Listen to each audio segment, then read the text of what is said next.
cybersecurity conference is one where we need to roll up our sleeves and really get into what we're discussing. So after this, there will be no burden on any other speaker to run through this list. Please feel free to stand on the protocols I'm about to establish. Please join me and appreciate His Excellency the Vice President of the Federal Republic of Nigeria, Senator Kashim Shettima, GCON, very ably represented by the Essay to the President on ICT Systems and Digital Skills, Bashir Mohammed Shuaibu. Please acknowledge the National Security Advisor, Malam Nuhu Rubadu, MNI, who unfortunately this morning sent his apologies.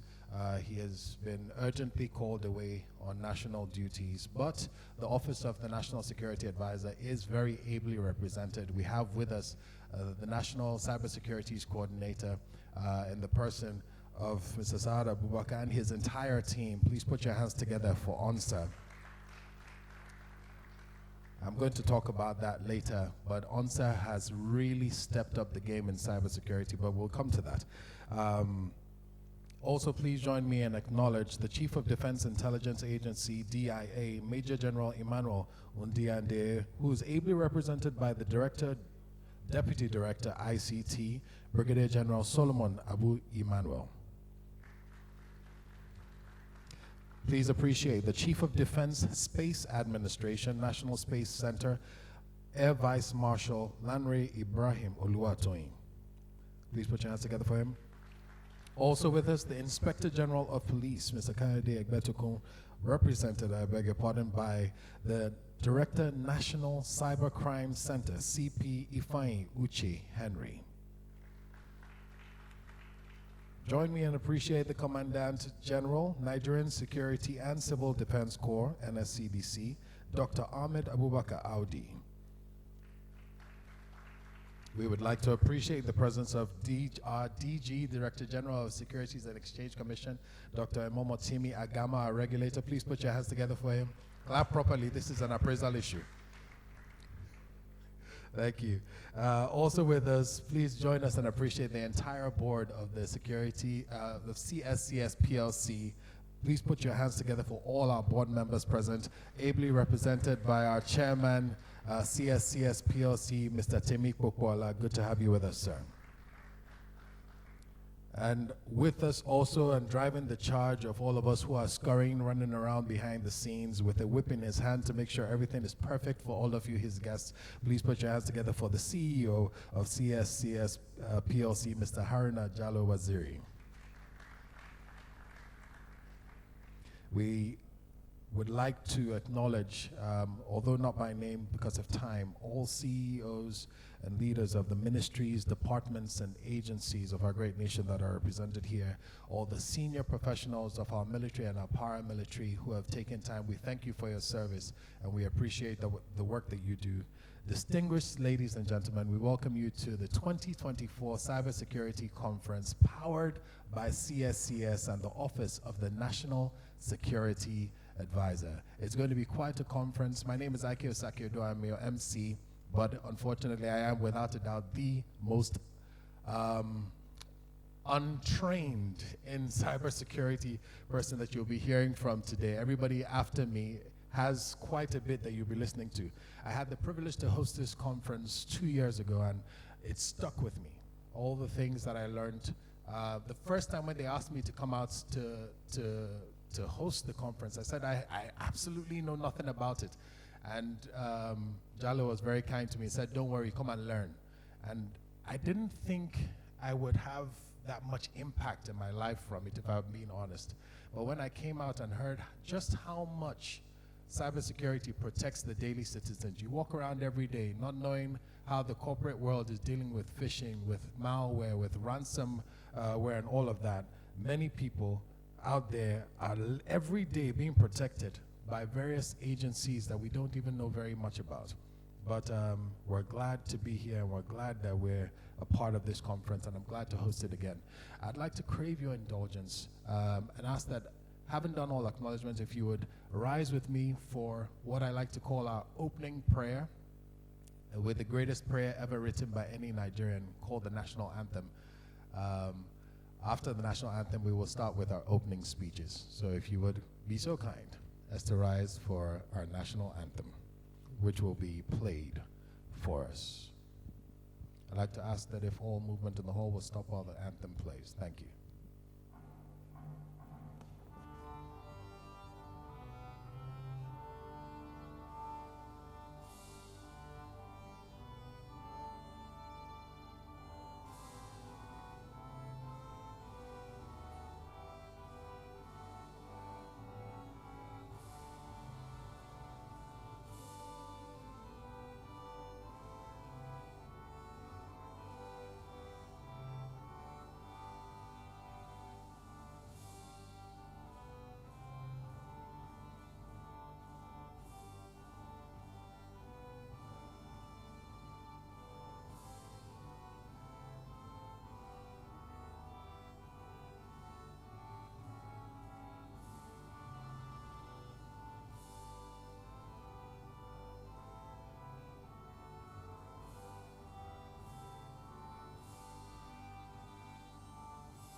God bless Nigeria. You may be seated.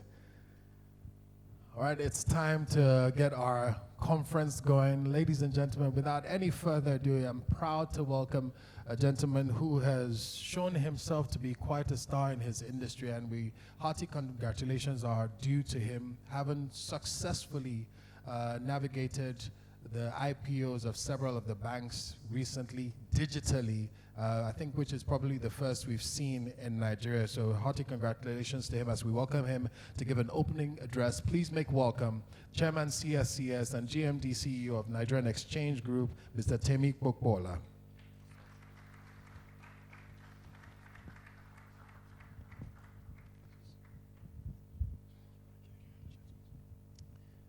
Thank you, IK. Your Excellencies, distinguished guests, I'd like to ask that you permit me to stand on the protocols that have been very ably established. It is a great honor to welcome you all to the 5th edition of our Cybersecurity Conference, organized in collaboration with the Office of the National Security Advisor. This year's theme, Cybersecurity, Synergizing AI and Infrastructure, could not be more timely or more critical. In today's world, a single cyber attack has the potential to disrupt entire nations. The synergy between AI and infrastructure is not merely an option, it has become our lifeline. AI's predictive capabilities and lightning-fast response times are transforming how we safeguard our digital assets. However, in the wrong hands, these can pose a lot of dangers. The duality of the opportunity and the threats defines the challenge that we face and emphasizes our collective presence, why our collective presence here is so important. The statistics are sobering. Cybersecurity Ventures projects that the global cost of cybercrime will surge to a staggering $10.5 trillion annually, $10.5 trillion annually by 2025. Now, these are not just numbers. They comprise everything from stolen intellectual property, personal data, and disruptions to critical services that impact millions of lives. Now, we've seen this from recent examples that have amplified the urgency of this mission. You would recall that earlier this year, Microsoft's Azure cloud platform was compromised in a sophisticated attack. And if you'd remember, this exposed sensitive information from key US government agencies and grounded several flights. Closer home, several financial institutions in our country recently faced coordinated ransomware attacks, threatening to expose critical customer data. Now, these are not just isolated incidents, they reflect a growing trend of AI-driven cyber threats that challenge the traditional defenses that we rely on. However, wherever there are challenges, there are opportunities.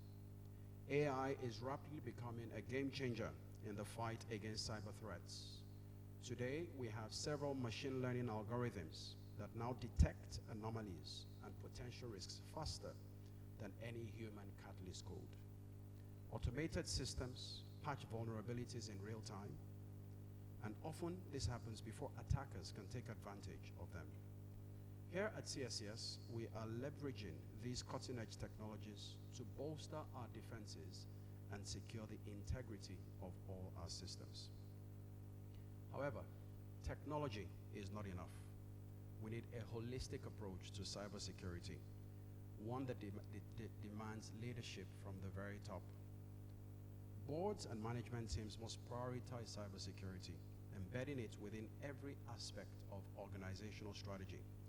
And at CSCS, we treat cybersecurity not just as an IT issue, but as a board-level priority that informs every decision that we make. Equally important is collaboration. We recognize that we cannot win this battle alone. This is why we actively work alongside several regulatory bodies to strengthen our national cybersecurity frameworks. The Cybersecurity Crimes Act of 2015, the National Cybersecurity Policy and Strategy of 2021, and the Nigeria Data Protection Regulation, NDPR, of 2019 offer a robust foundation.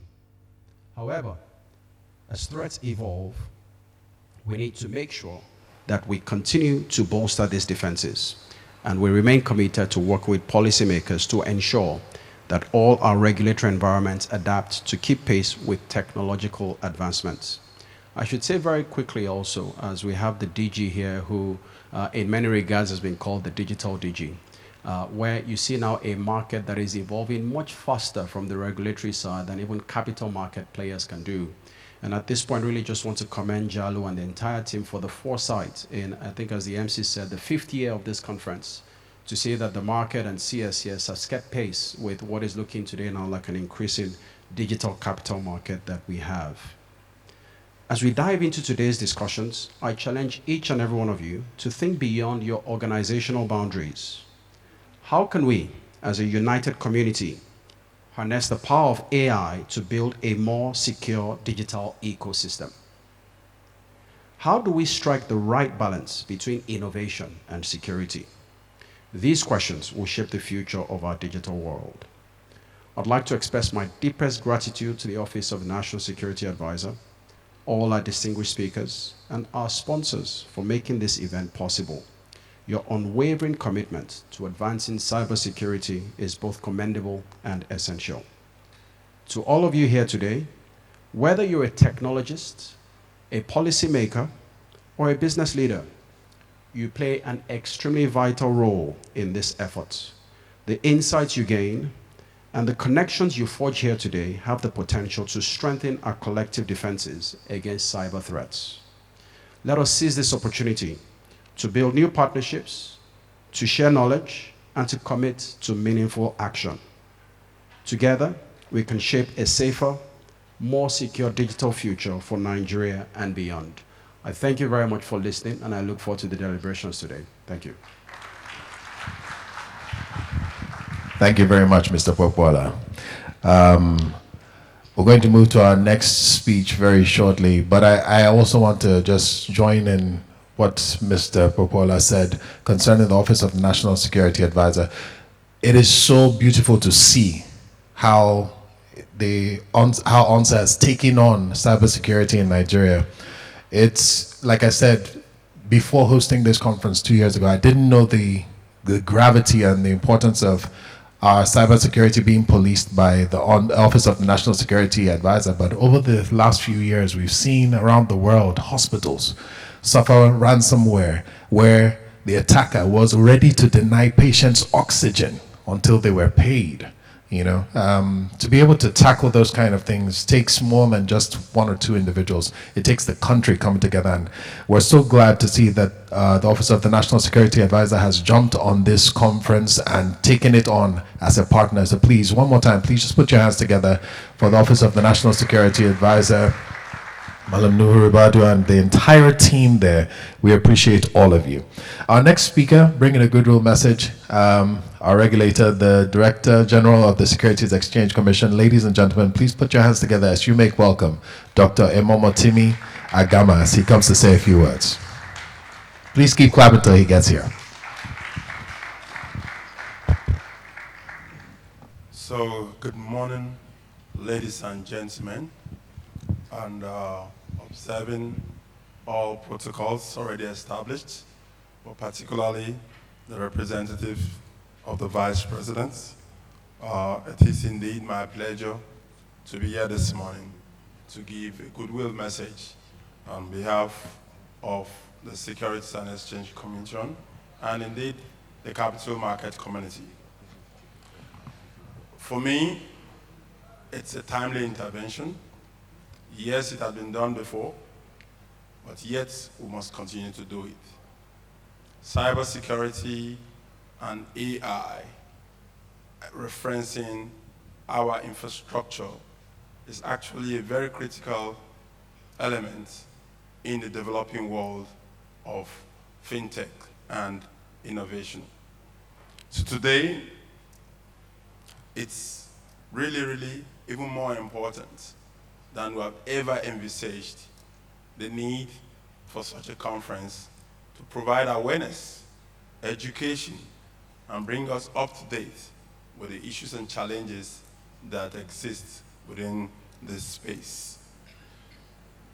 I am indeed very grateful that I have the opportunity to speak to this august crowd regarding something that is ever becoming very useful both for our knowledge and for our practice.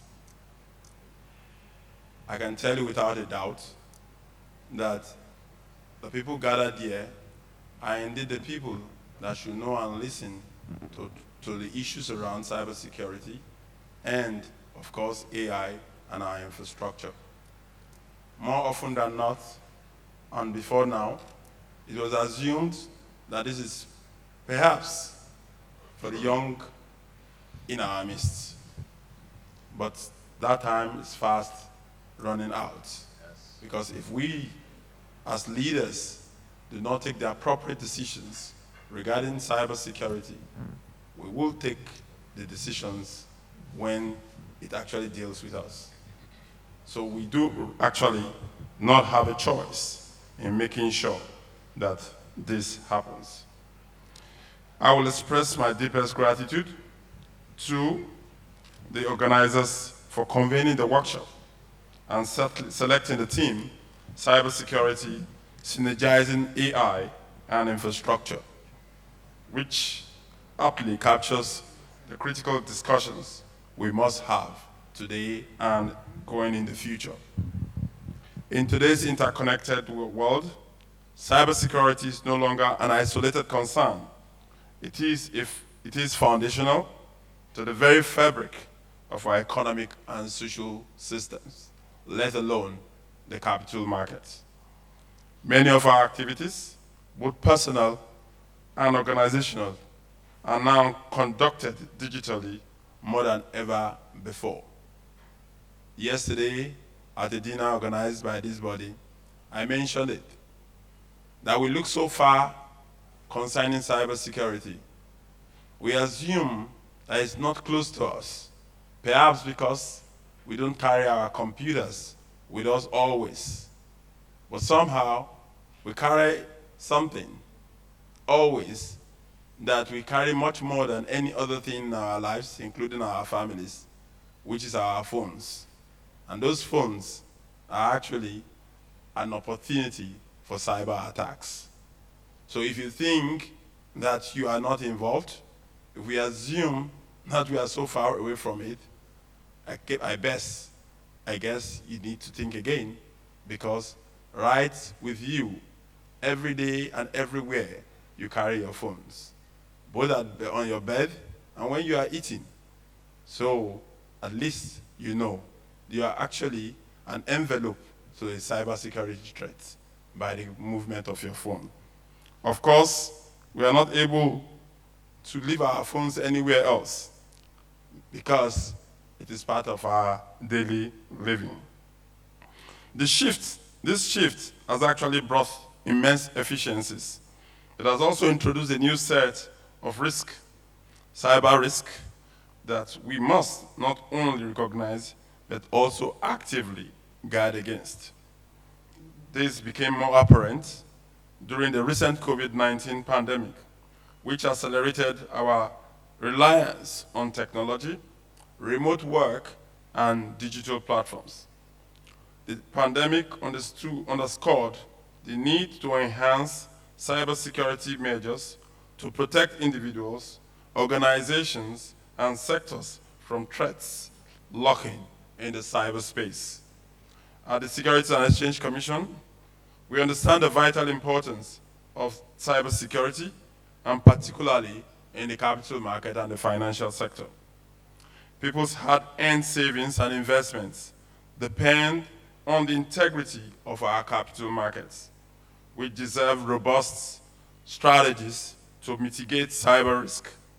Cyber attacks targeting financial institutions are often aimed at gaining access to sensitive and confidential information, which can have systemic implications, not just for a single institution, but for the broader economy.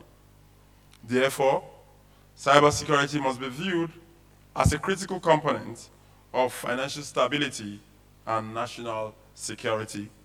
Hence, the importance of the collaboration between the Office of the National Security Advisor and the CSCS PLC that represents the capital markets. Artificial intelligence has emerged as a powerful tool in the fight against cyber threats. AI-driven intelligence systems now offer us the capability to monitor vast data sets in real time, detect anomalies, and predict potential threats with remarkable speed and accuracy. For Nigeria, where digitalization is speedily advancing across sectors such as finance, healthcare, and telecommunications, AI holds the promise of not merely only improving efficiencies, but also securing a digital economy. In addition to AI, automated response mechanisms can significantly reduce the time between the detection of a threat and the implementation of countermeasures. Automation in areas such as patch management, access control, and incident response is crucial to addressing the growing volume of threats, and human teams alone cannot manage same. At the SEC, once again, we are committed to ensuring that the capital markets are protected by robust cybersecurity frameworks and balanced innovation with accountability. While AI offers great promise, it must be complemented by resilient infrastructure. Without a secure and adaptable digital infrastructure, even the most sophisticated AI systems can become vulnerable to cyber attacks.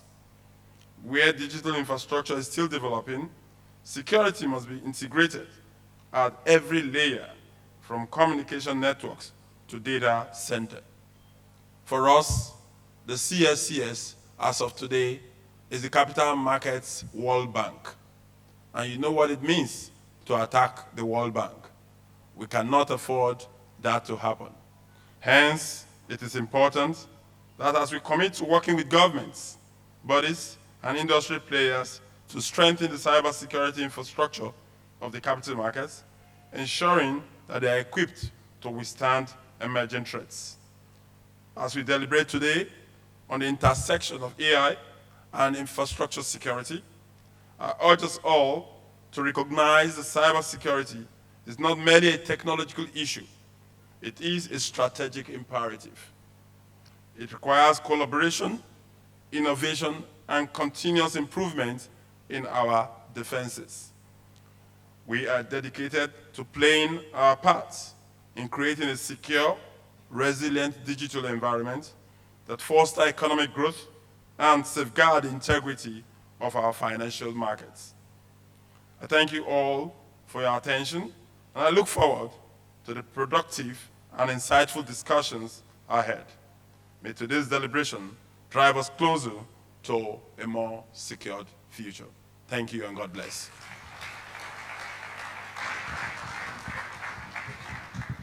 Thank you very much, Mr. Akama. Please put your hands together for him one more time. And as you do that, please also join us and appreciate the Air Commodore. He is representing the Chief of Air Staff, Marshal Hassan Bala Abubakar. Please put your hands together for Air Commodore Ayodele Hanidu. Thank you so much for making our time. Also representing the Corps Marshal for the Federal Road Safety Corps, please put your hands together for Deputy Corps Marshal Clement O. Oladele, FDC. Good to have you with us, sir. This conference is really, really important in terms of getting everybody together. You know, sitting outside in your home, you don't know what damage has been done to your neighbors or to other corporate bodies similar to yours. So you may not be aware how much in danger your establishment may be, or your home may be, your digital identity may be. Because typically what happens is everybody is handling their own business on their own. You know, we're not talking to each other. So one bank gets hit by ransomware, phishing, or some malware. They pay quietly, but to make sure their customers are fine, they won't speak about it publicly. When what we should do is get our heads together. Everybody, all the corporates get together and say, this is what I've experienced. This is how I'm fighting it. So the same person who attacks Bank A can't attack Bank B, can't attack Bank C, can't attack any other establishment. And it can't just be the corporate world. It has to be the regulators, and it can't just be the agencies. It has to be the national agencies as well, responsible for police and security of the nation, because really this is a threat to national security. And we're glad that CSCS recognized that and reached out and partnered with the Office of the National Security Advisor. And here to speak from that office, ladies and gentlemen, please put your hands together for the National Cybersecurity Coordinator, Ahmed Saad Abubakar. Please put your hands together for him as he comes out.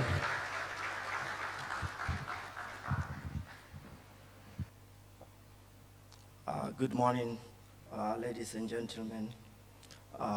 Thank you, Jalo, for reaching out to NSA. The day he came to my office requesting for us to partner, I told him, are you sure it's going to work? Thank you, we are here today. It has worked.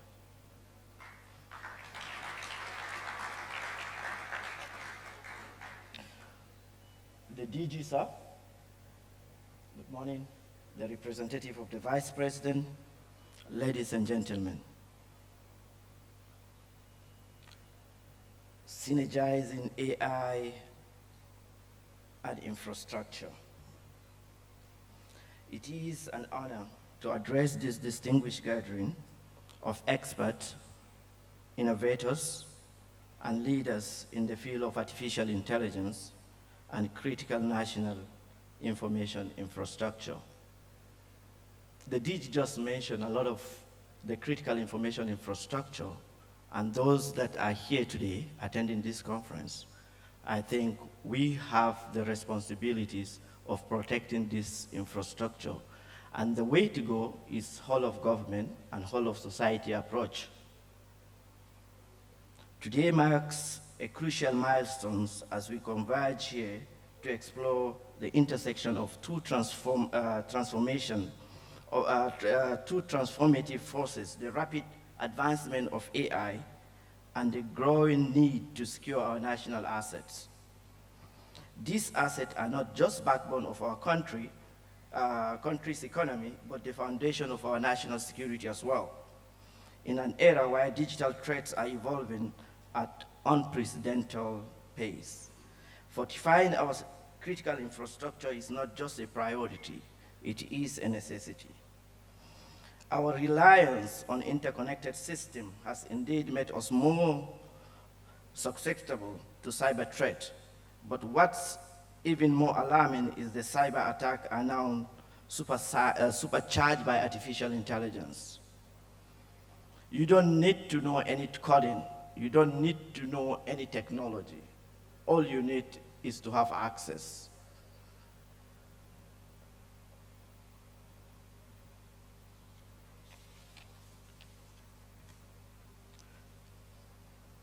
What AI does today, I have two hats. One of my hats, I am from the Economic and Financial Crime Commission, and I've been dealing with a lot of cyber crime aspect of cybersecurity.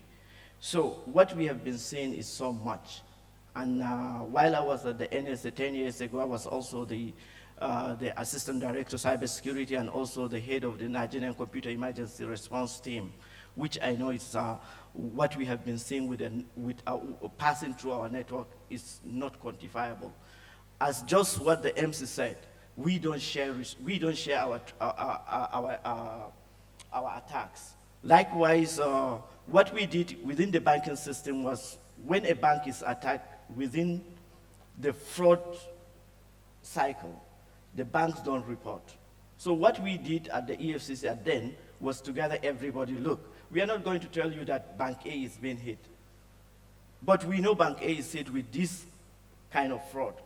We have a fraud forum, we discuss about the fraud, we look at how we are going to mitigate it, and then Bank B, C, D will take dressing, and that can work. Unfortunately now, unfortunately for us within the law enforcement, is that the Cybercrime Act mandated each and every designated critical information infrastructure to report any incident of attack to the Nigerian Computer Emergency Response Team. And failure to report also have some consequences to that. And this year, we were able to advise Mr. President to designate certain infrastructure as national critical information infrastructure within the ambit of the Cybercrime Act 2015. These infrastructures have been designated and gazetted, and now we are to provide protection plan for those infrastructure. All of us are representing one or the other of those infrastructures, and which we have to provide protection for them now. That is why I'm saying here, the recent approval and the gazetting of the designation and protection of critical information infrastructure, the Executive Order 2024, underscore the government commitment to safeguard our digital economy. This directive not only mandate the protection of essential systems, but also foster collaboration between public and private sectors to build resilience against cyber risks, one of which collaboration and coordination, and this conference is one of the stages for that. As we continue to go forward, next week, the Office of the National Security Advisor is hosting the workshop on critical information infrastructure, where we are going to discuss the gazette and also come out with a clear mandate and processes and procedures for us to protect our critical information infrastructure. As we embark on today's discussion, let us embrace the opportunity of AI that present both challenges and opportunities. The challenge is that you will never know when you are going to be hit or you have been already hit. The opportunities there, it also provides opportunities to protect and defend ourselves and coordinate ourselves together, because the criminals do talk to each other while we don't talk to each other. As that is one of the loopholes the criminals look at. Before I conclude, I would like to extend the highest appreciation from the National Security Advisor to our partners at the CSCS for their unwavering dedication and support in bringing this initiative to fruition. Together, we can truly achieve more. I look forward to fruitful discussion and the groundbreaking collaboration that will emerge for this event. Thank you, sir.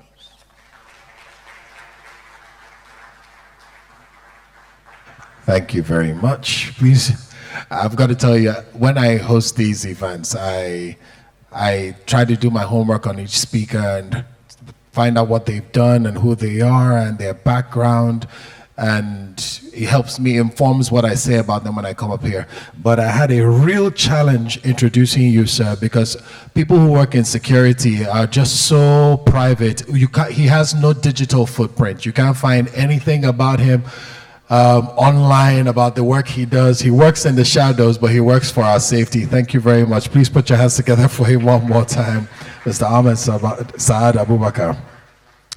For all our future speakers, I'm going to ask that you look to either this screen or that screen, and also for the panels that are coming up shortly, look to that screen or to this screen in front of you to take note of how much time you will have allocated to your segments. So when you're having your plenary sessions, there's a screen on the stage to my left and to my right that will help you regulate how long you go for. We're trying to make sure we keep everybody's energy optimum as we go through the conference. It's a pleasure to bring up our next speaker. I've been impacted by his knowledge in cybersecurity as well. As a young company, we own a radio station. Excuse me. We own a radio station, and we pride ourselves at being one of those who's looking to technology in the way we broadcast. So before the last cybersecurity conference, we used to broadcast remotely out of one location to another location, and it was something we were proud about. We used to carry our shoulders and feel very fresh about.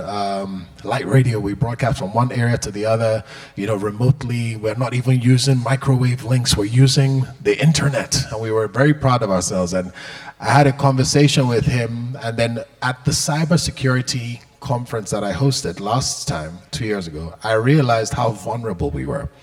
Because if anybody was ever able to access where we were uplinking from or where we were downloading from, they could broadcast anything, excuse me, on our frequency. And I didn't realize how vulnerable we were. We hadn't paid much attention to cybersecurity. So being the old school Nigerian that I was, I first shut down the digital link. I said, close it, I don't want any drama. So we shut it down, because he asked the question when he came up. He said, who do you call? At the last conference, he said, who do you call on the day after you get hacked? And that question plagued me, because we hadn't invested at all as a company in cybersecurity. But after that, we've gone back to remote broadcasting, but we developed quite a robust system that can't be penetrated easily. Ladies and gentlemen, this is his baby, and he's the reason we're all gathered here today in this particular conference alongside the ONSA, the Office of National Security Advisor. Please make welcome CEO, MD of CSCS PLC, Mr. Haruna Jallo Waziri.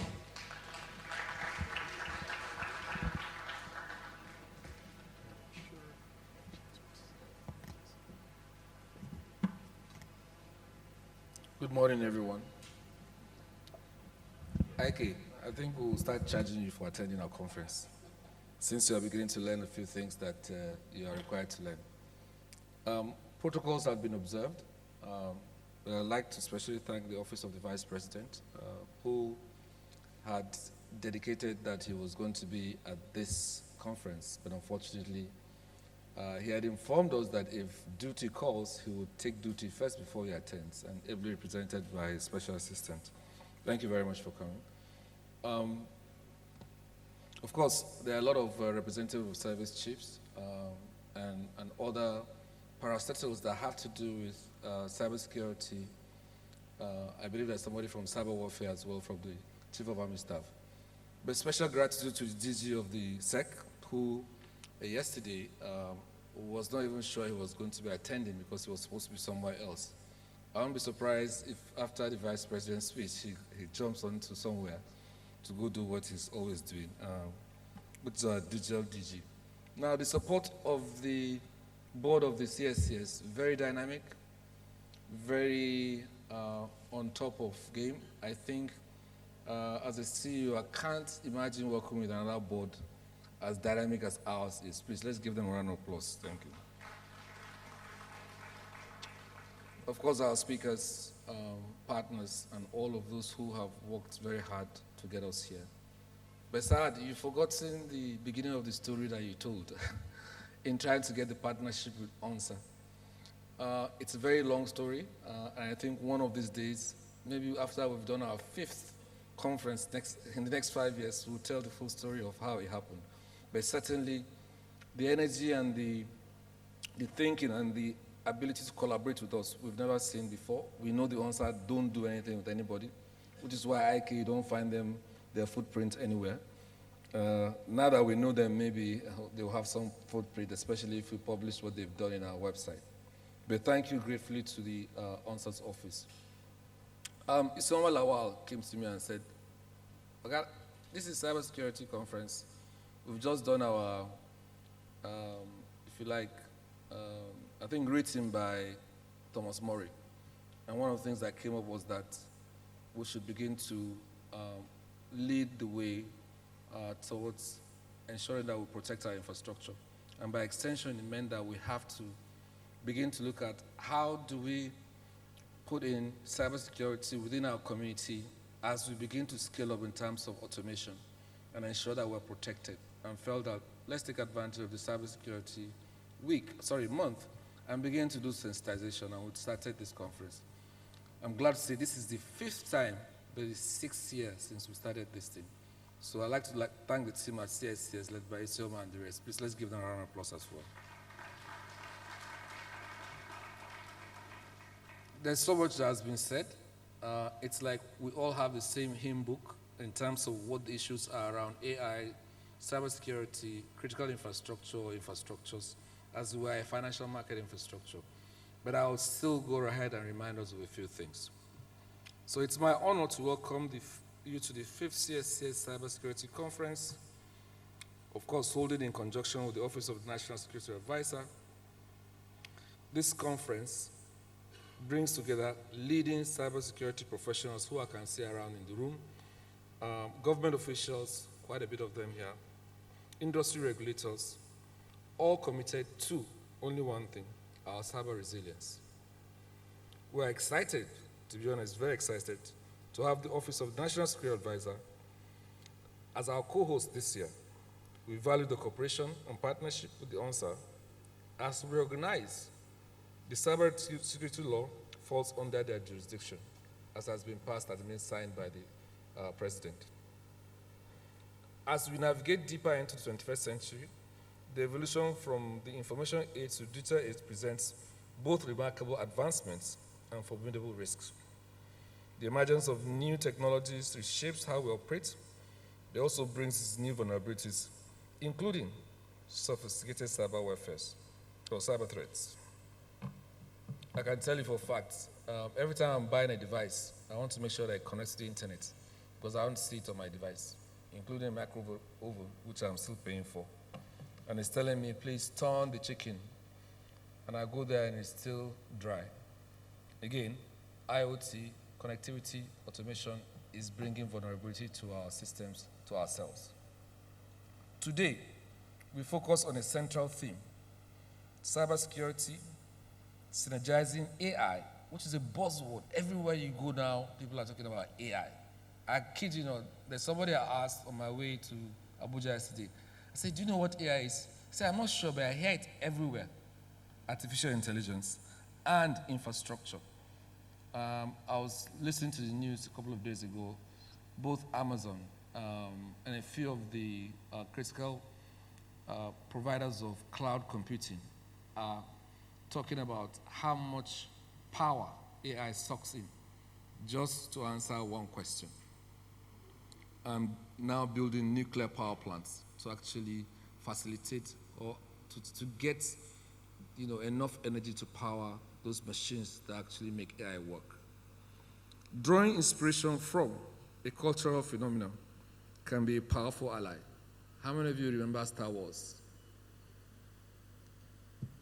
Ibukun, I can see how old you are. You know, remember those Jedis? You know, the amount of sophistication that was brought into our homes by that particular movie is what we're seeing today. We see how technology can be a powerful ally or a dangerous adversary, just as Jedis navigated the complexities, if you remember, of the Force. We must harness the potential of AI while remaining vigilant against its threats. It's on your phone, it's on your computer, it's everywhere. I'm sure you use Meta AI on your WhatsApp.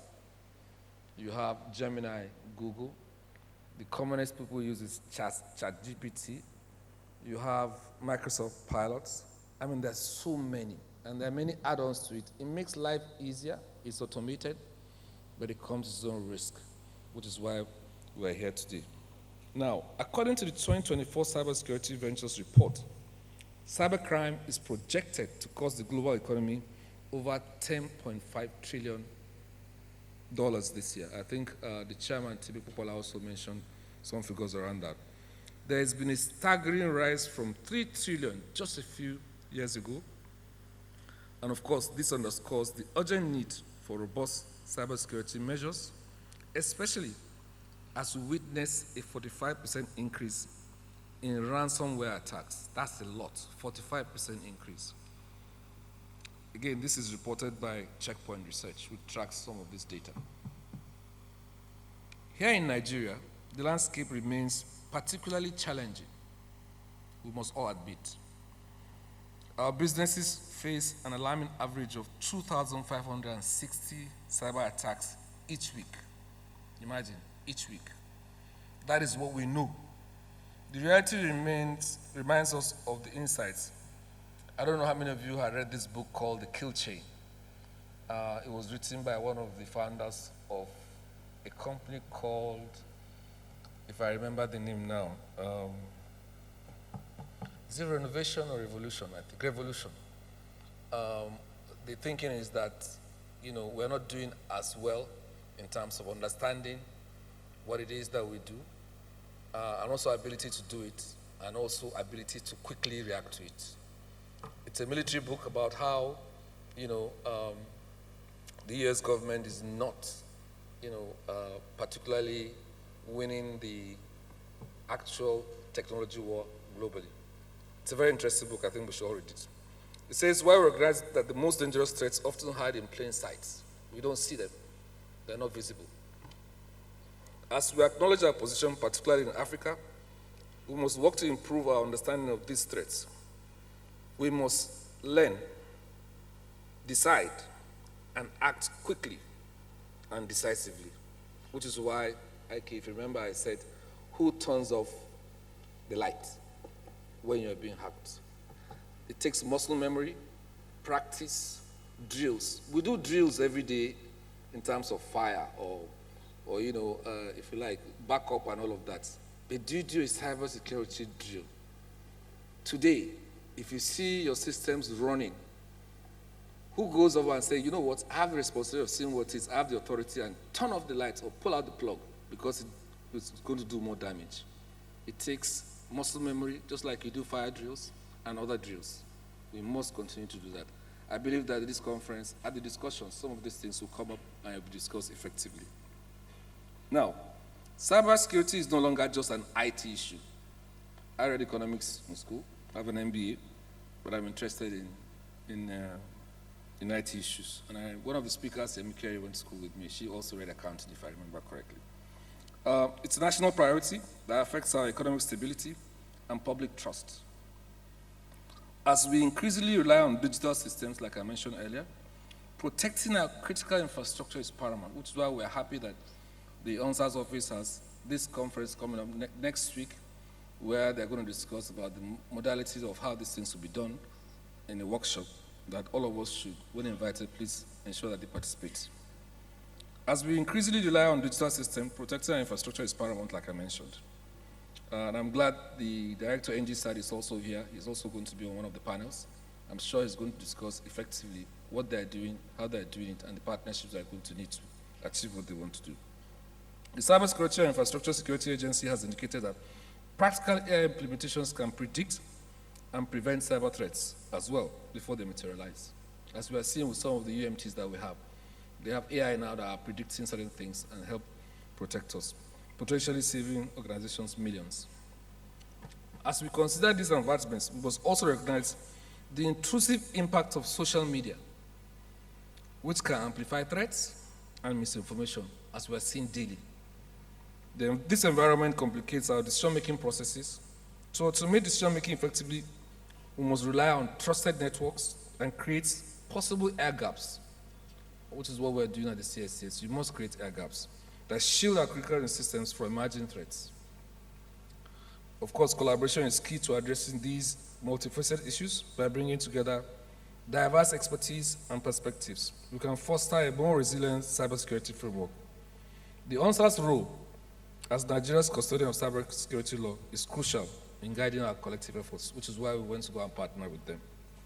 As we explore these themes, let us not forget the intrinsic value of human intelligence. Again, let me reiterate this. Let us not forget the intrinsic value of human intelligence, because the more I delve into artificial intelligence, the more I appreciate our own capacity for judgment, creativity, and empathy. I urge all participants here to engage actively in our discussions and share insights that can drive actionable strategies. Together, we've assembled what I call a SWAT team of experts. Our collective knowledge is our greatest asset. Let us leverage this platform to collaborate, innovate, and strengthen our cybersecurity posture. Again, I extend my gratitude to our partners, sponsors, and everyone who has worked tirelessly to make this conference possible. A special thanks to the Office of the National Security Advisor for their invaluable collaboration. Oga Saad, Beloti, all of the team in the ONSA office, really appreciate. And of course, our hard-working team, who will probably not speak to me after this conference because of the pressure we put ourselves since yesterday. I'm sure some of them didn't want to even see me this morning.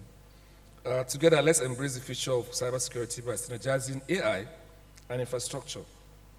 Your participation and insights are vital in shaping a more secure digital environment. Thank you for being here today.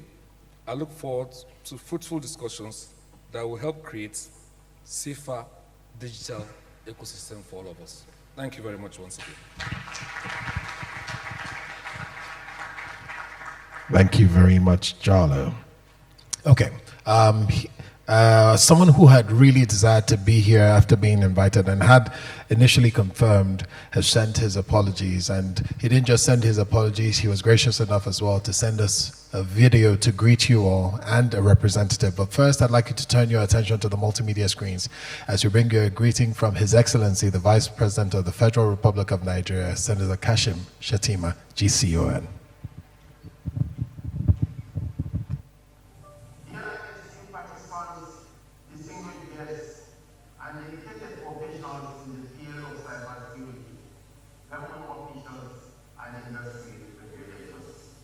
My pleasure to address you through this meeting, even as I respectfully on the outlook on the 2024 Cybersecurity Conference due to the demands of the office. I would like to express my heartfelt gratitude to the Central Security Surveillance System PLC in conjunction with the Office of the National Security Advisor for organizing this faculty event under the theme Cybersecurity, Synergizing AI and Infrastructure. As chairman of the National Economic Council, I want to emphasize the critical role that our more cybersecurity plays in safeguarding our national economy. In an era where digital transformation is reshaping industries and infrastructure, the necessity of protecting our systems from increasingly sophisticated cyber threats has never been more urgent. Cybersecurity is not just a technical issue, it is a fundamental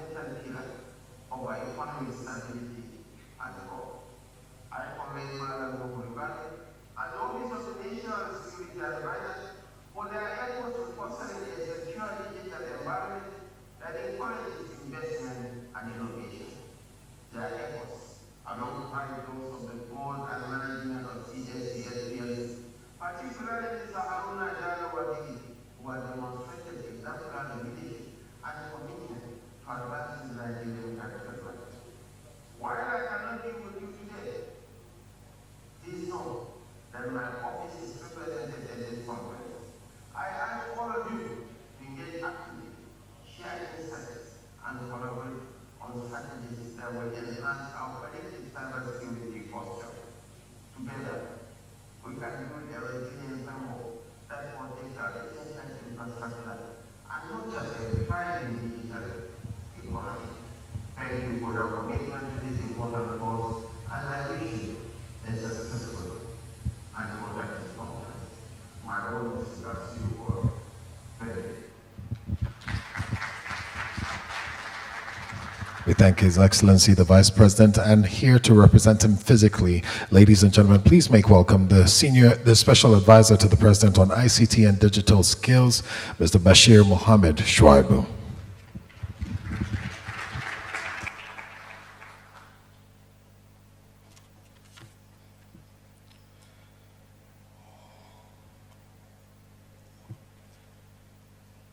Good morning, everyone. Permit me to rest on existing protocol. Ladies and gentlemen, when I was called upon to make my presence here, thoughts went through my mind. Artificial intelligence, cybersecurity. It touches all of us, one way or the other. We're involved in both fields, and they kind of like stretch you, you know? It's kind of like a car. We all know that when you think deeply through it, the only reason why you have a very good vehicle and you think you can move very fast, there's only one reason. There's a risk element there that someone has built into that vehicle, and those are your brakes. You have very good, efficient brakes. That vehicle, no matter how fast you move, will come to a stop as desired. That's kind of like what cybersecurity does for those of us in ICT. It's the risk element for us. It's that's the element that checks you and makes sure that things move smoothly. I'm here today on behalf of my principal, His Excellency, the Vice President of the Federal Republic of Nigeria, Vice President Kasim Shettima, GCON. Also here to deliver his speech. So kindly permit me a few minutes of your time as I deliver this to the August occasion. AI and the Digital Frontier, Defending the Future by Vice President Kasim Shettima, GCON. I stand on existing protocol once again. The conference theme, Synergizing AI and Infrastructure, speaks to the very heart of the fourth industrial revolution. A revolution I have always maintained is a wave Nigeria cannot afford to miss. This occasion emphasizes our place in this rapidly changing world at the intersection of natural artificial intelligence. I'm deeply honored to share in your optimism and imagination of a future where digital technology manufactures solutions to our most pressing challenges. We live in an era where artificial intelligence is not just learning to assist us, it is competing to outthink us.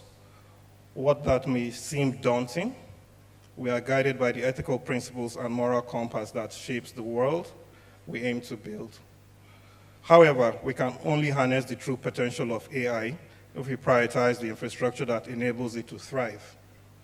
This revolution is already transforming the future of our smart cities, homes, transportation systems, energy grid, educational institutions, telecommunications, military frameworks, and digital health systems. However, as we construct these smarter, interconnected systems, we must recognize that they too are vulnerable to sophisticated and emerging threats. The convergence of AI and critical infrastructure presents us with enormous potential, but also unprecedented security risks. And this is where we rely on you, our cybersecurity professionals. You are the sentinels of this digital civilization, we have built upon the brainpower of our best minds. Distinguished ladies and gentlemen, as AI becomes the backbone of modern infrastructure, its security must be paramount. Whether it is safeguarding AI-driven transportation networks, preventing malicious attacks, or protecting the vast amount of data that AI generates, cybersecurity must be embedded at every stage of AI-driven infrastructure development. AI, like a bread knife, can be a tool of convenience or destruction. On one hand, it enhances our capacity to detect and mitigate cyber threats, allowing us to predict and prevent attacks with unparalleled accuracy. On the other hand, bad actors are leveraging AI to launch increasingly sophisticated cyber attacks, probing for weaknesses in our digital systems. The solution lies in building a robust, secure foundation for AI, ensuring that our critical infrastructure is not only intelligent, but also resilient, adaptable, and protected by advanced security measures. This requires us to invest in AI-driven security systems, develop regulatory frameworks that mandate cybersecurity best practices, and foster international cooperation to combat cybercrime. Furthermore, as we navigate this landscape, ethics and trust must be at the forefront of every AI system we develop.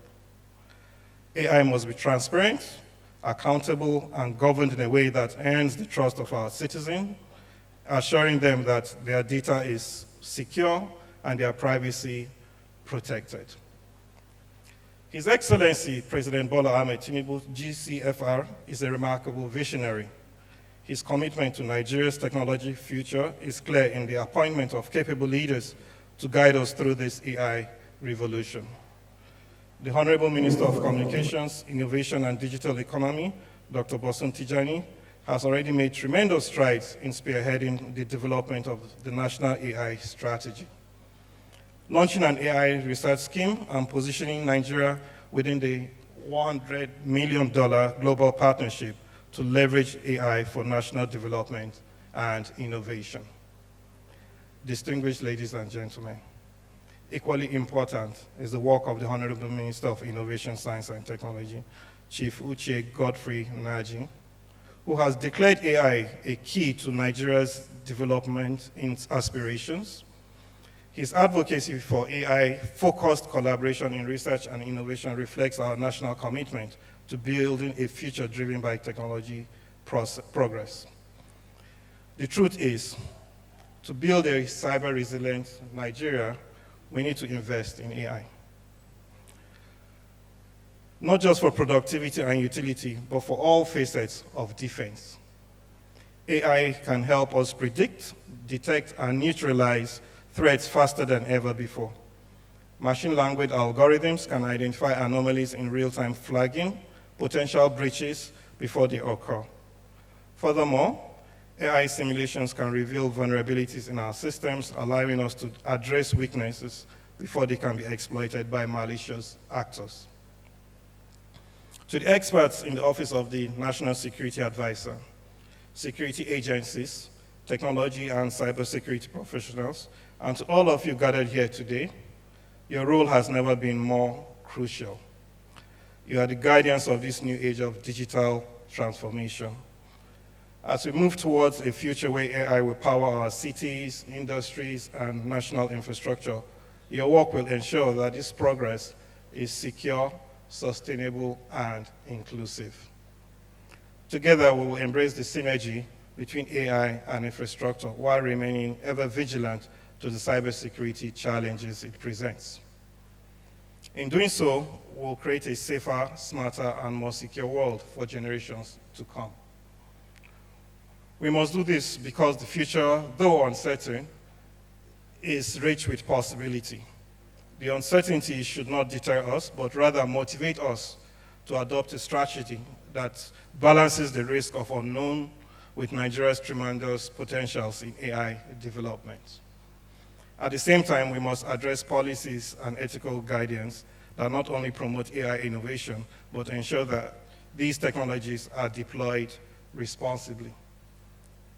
The task ahead is clear: to guide the expansion and utilization of AI in building a resilient, secure future.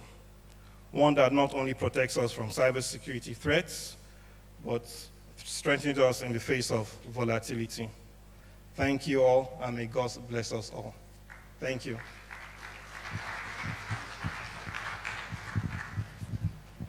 Thank you. Please put your hands together for him one more time.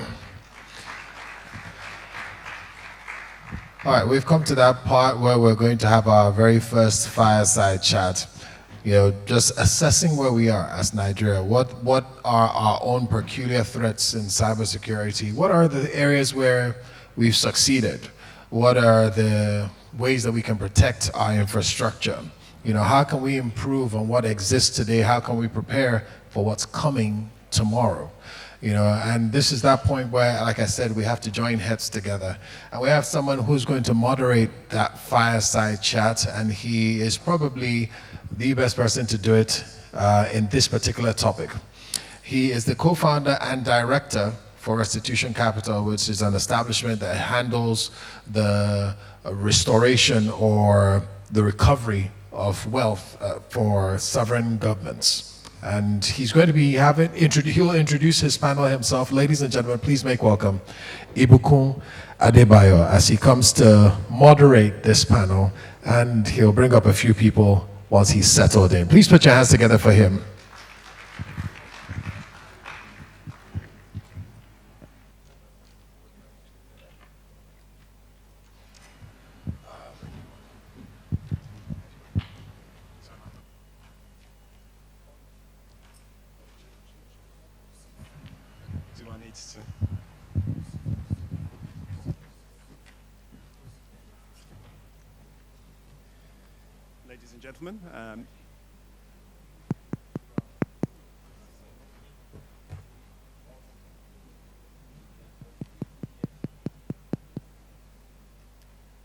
Ladies and gentlemen,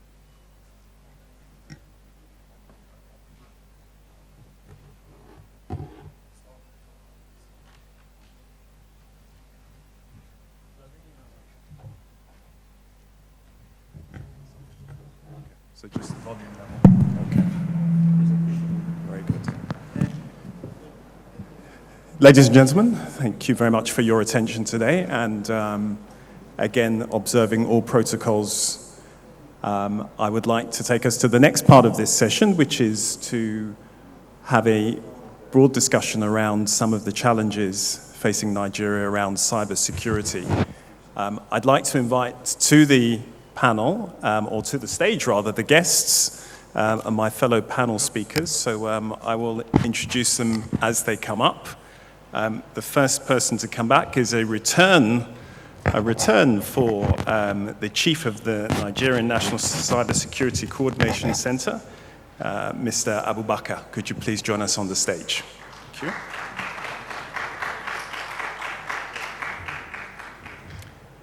Thank you, sir. It also is my honor and pleasure to introduce Brigadier General Solomon Emmanuel, Deputy Director of ICT at the Nigerian Defense Intelligence in Abuja. Please, sir.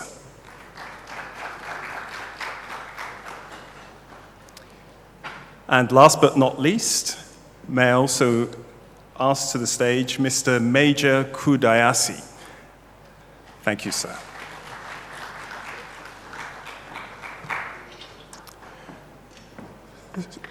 So we're running a little bit behind time, so I think it's very important just to let you know this was a scheduled 1-hour panel session. We're going to cut it down to 35 minutes and try our best to pack in as much rich content for you and maybe give you a few minutes for a couple of questions as well. Just very briefly about myself, MCIK was very kind enough to introduce me, so I'm Ibukun Adebayo, co-founder, director of Restitution Capital. We work with sovereign governments to return stolen assets.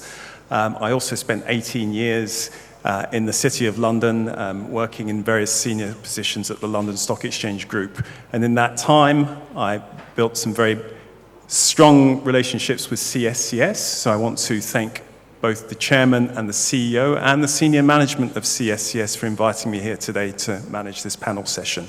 And also, to those in charge of logistics at CSCS. You've done a wonderful job, but this is supposed to be a fireside chat. I don't see the fire. So I think next time, let's make sure we don't misdescribe this panel, but thank you very much. So I'm going to ask each of my panelists to just give a very, very short description of their roles as we move forward in this particular panel session. And this is a fabulously important subject that we have. The context is that digital technologies are becoming more and more integral to the functioning of all critical infrastructures. And in fact, in recent years, military and defense sectors have faced new and evolving cyber risks. And these demand an even more strong and coordinated response. So hence we have representatives from the armed forces here. And as we know, artificial intelligence itself, it provides us this potential to revolutionize the way we approach cybersecurity. I'll give you one very quick anecdote before I make the introductions. So the CEO of CCS in his remarks mentioned that certain people weren't aware of artificial intelligence. The only other most coined phrase these days is ESG, sustainability. I remember 6 years ago coming to a conference in Nigeria before the term had been generally accepted, and the question was, in terms of sustainability, what does ESG mean? A very, very enlightened member of the audience raised their hand and said, ESG must stand for Ewa, Semo, and Gary. I hope there's no one here that thinks artificial intelligence stands for anything other, or AI stands for anything other than AI. But anyway, with no further ado, Mr. Abubakar, over to you, sir. May I just ask you to very briefly describe your role at Nigerian Cybersecurity Coordination Center, and I have a question for you as well, sir. Thank you. Thank you very much. Maybe it's cyber attack. Thank you very much. My name is Saad, and I'm the National Cybersecurity Coordinator, which is domiciled at the Office of the National Security Advisor. Our job is simple. It's just to coordinate you guys and to help defend our critical national information infrastructure. As I said earlier on, the role of protecting our critical information infrastructure is whole of society and whole of government approach. The DG just said that we all carry our phone together. Wherever we go, we are always being attacked. We are always communicating. And whatever you think in your phone, that is what you are. It is the footprint of your existence on Earth. And if you lose it, or if it is being attacked, then you're definitely going to have yourself to be blamed. But going further, the biggest thing is about awareness. One of our jobs at the coordination center is about protection of critical information infrastructure, providing cybersecurity awareness, training for law enforcement on cybercrime investigation and digital economy. And also we do capacity building for Nigerians. We are working towards opening up the National Cybersecurity Center, training center, which is going to be a focal point to bring in more capacity, because the capacity within the cybersecurity ecosystem is really, really, really very low. And that is what we hope to achieve with that. Thank you very much. And I'll move on to Brigadier.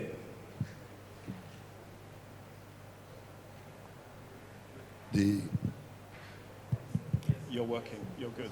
You're good. The rep of the Vice President, may I stand on the existing protocol? I am Brigadier General Solomon Emmanuel. I am the Deputy Director, ICT in Defense Intelligence Agency. The Defense Intelligence Agency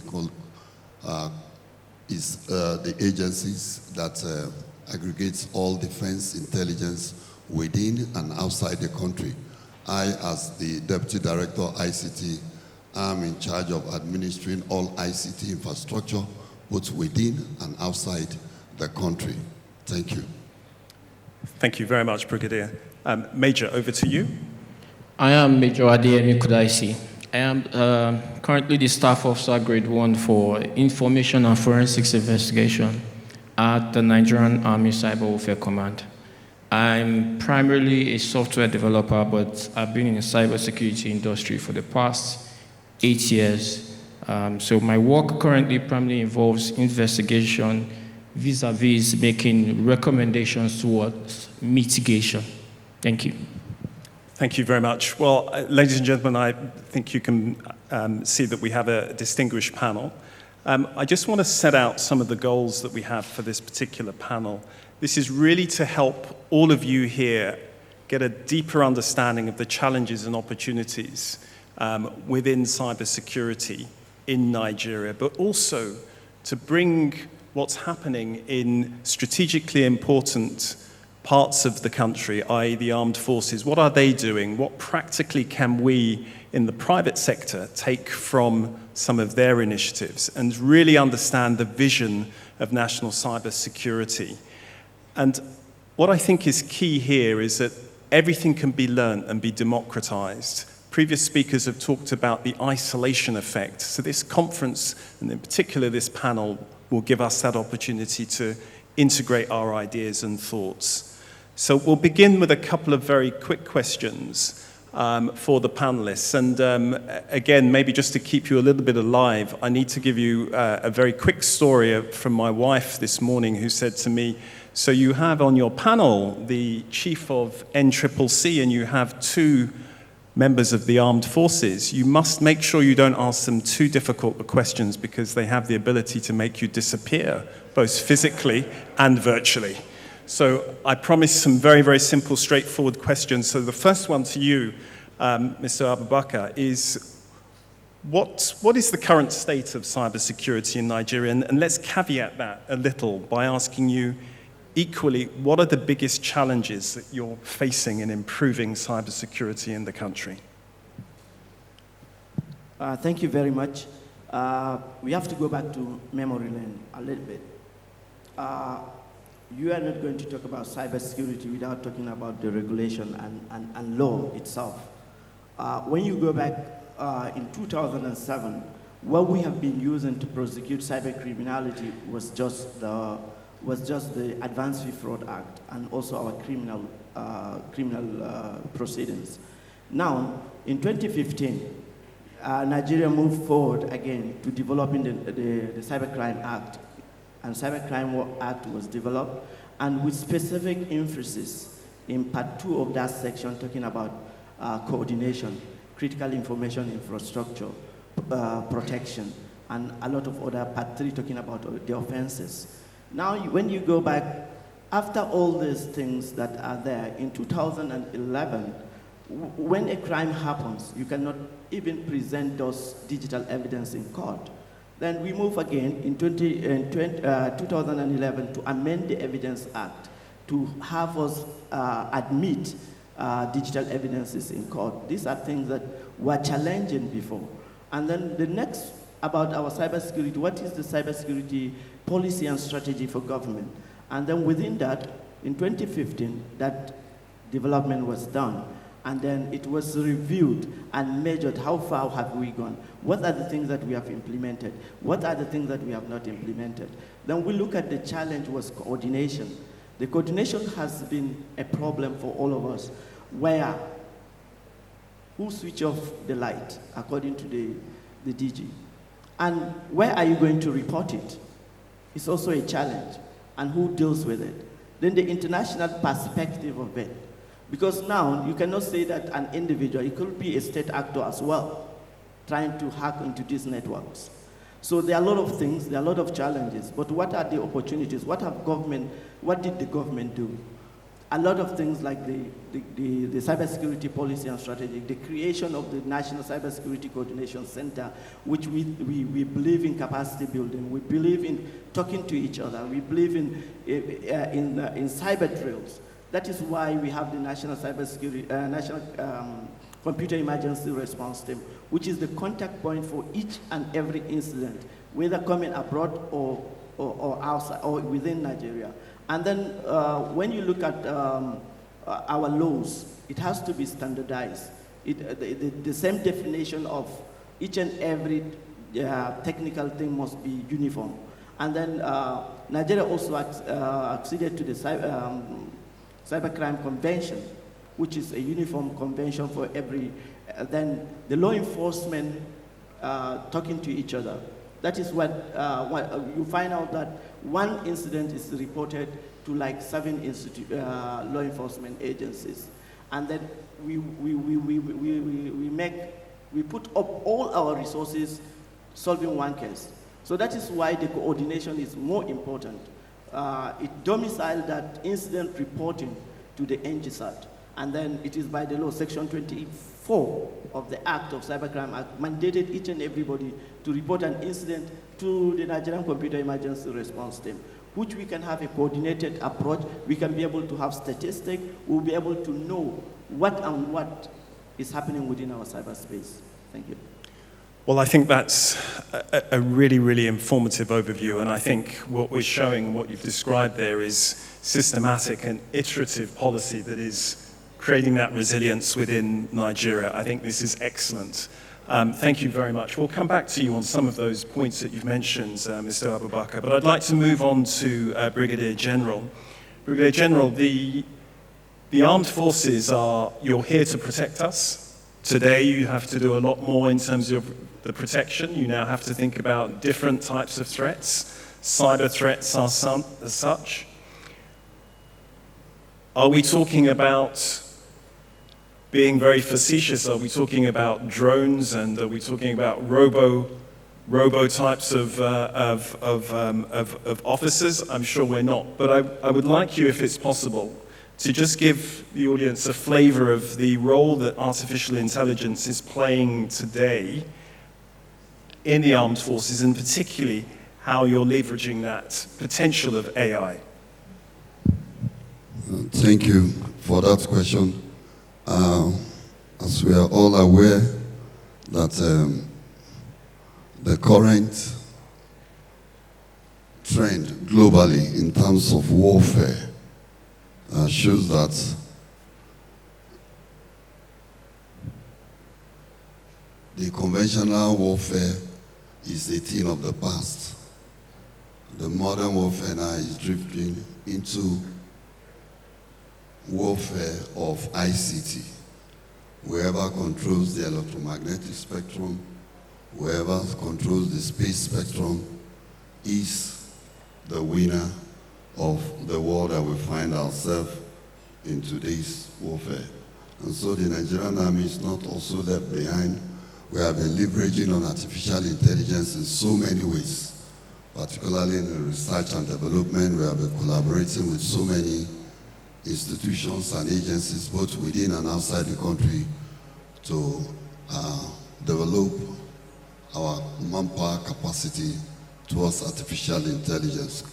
In terms of operations currently, we are using artificial intelligence-based solutions for most of our UAVs, most of our drones, most of our surveillance and reconnaissance aircraft uses the artificial intelligence-based solutions where we acquire targets, where we also use those information to conduct our operations. And it has been giving us real-time battle situation awareness and then battle analysis, thereby granting us the ability to make informed decisions. Also in terms of counterterrorism and counterinsurgency operations, we have been using data analytics for our operations to track the movements of insurgents and criminals, and also been able to identify terrorist network, their communications, their patterns, and then to enable us to win the war against the insurgency. The armed forces also have cyber security schools and networks across the country. Now, most of our cyber security schools, like the one we have in Lagos, the DIA has a school also, and the various services also have schools. All these schools rise on artificial intelligence to detect and then to treat and then to identify potential breaches, vulnerability, and then defense all the networks that are within the armed forces. Currently, the armed forces is making use of artificial-based intelligence for our secure information platforms. We are also using it for coding of our messages. We are also using it for report tracking systems. And then we are also using it for our instant messages. Now, some of these artificial intelligence-based solutions, the important thing is that we at the Defense Intelligence Agency have started producing our own indigenous solutions riding on artificial intelligence so that we don't so much depend on other vendors. Now, for preventive and predictive maintenance, the Nigerian Air Force makes use of that so much artificial intelligence-based solutions, and then to predict failures, and then also to schedule maintenance, which help us to reduce downtime and then prevent failure during operations, and then extend lifespans of our aircrafts and also equipment. And also our space agency administration, Defense Space Administration, also make use of make use of IT-based, artificial intelligence-based solution for monitoring of satellite image analysis, surveillance-based surveillance, space surveillance and reconnaissance, and then we also use it for cybersecurity of the space systems, and then for the training on space warfare and counter space operations. Now to training and simulations. We also have the cyber warfare school, and also the services have various schools across the country where we make use of virtual reality and other artificial intelligence base for most of our training. Like in our cyber warfare school, we use the artificial intelligence-based solution for our cyber security tactics, cyber security defense, ethical hacking, cyber incidents report, and then also for digital forensic. Also, we use these artificial intelligence-based solutions for exercises such as the Red Team exercises, cyber security exercises, and then for wargaming to enhance troops' capabilities before they go to the field. In terms of logistics and administration, we use artificial-based solution for most of our recruitment exercises. Most of our recruitment exercises, particularly the officers' rank structure, we use automation to screen candidates and also conduct background checks, vetting of those candidates, and also monitor their performance during training, and then also suggest likely call they should be posted to or they'll be very suited for. So we use that in terms of admin and logistics in that respect. And also in terms of agriculture and the food security, we have the Nigerian Army Farms Limited and Ranches. They are also exploring the possibility of using biotechnology for livestock and crop monitoring management, pest control and diseases, and other farming techniques that will enhance productivity. Also, the Nigerian Medical Corps and also all the medical services across the defense structure, they are also using some artificial intelligence-based solutions that will help them in diagnosis, analysis of patients, particularly those in the front line. So we are also going into that. But more importantly is that the services are deeply investing in research and development on ICT. We have been collaborating with so many organizations, both within and outside, to enhance our capabilities in this area. We are aware the role that the current war globally is playing, and then how IT is driving everything, and Nigerian Army or the armed forces is also aligned with that system to make sure that most of our training, most of our procurements are in line with the modern technology. Thank you. I have to say, Major General, that is a fascinating insight, and I had no idea at all that there's such intensive use of AI by the armed forces. And I'm assuming everything that you've mentioned also entails that for the Navy and for other parts of the armed services too. Thank you very much for that insight. It's clear that if our armed forces are using such sophisticated technology, that they evidently will be vulnerable to some form of cyber attack of some description or another. I'm wondering whether, Major Kudaisi, you could unpack for us a little bit more what you're doing at the Cyber Warfare Command in terms of all of these amazing initiatives that the Brigadier General has mentioned. How are we protecting ourselves in the armed forces in terms of cybersecurity attacks? Okay, thank you. Before I proceed with telling you how we're protecting ourselves, please permit me to dump my challenges here first. Okay, so one peculiar challenge we have in the armed forces is the issue of skill gap. So you pick someone, military personnel, you send him for cybersecurity training, we're very good with cramming and memorizing, and then the guy comes back, distinction and all that. Guess what? He doesn't understand network systems. He doesn't understand server administration. So what have you done?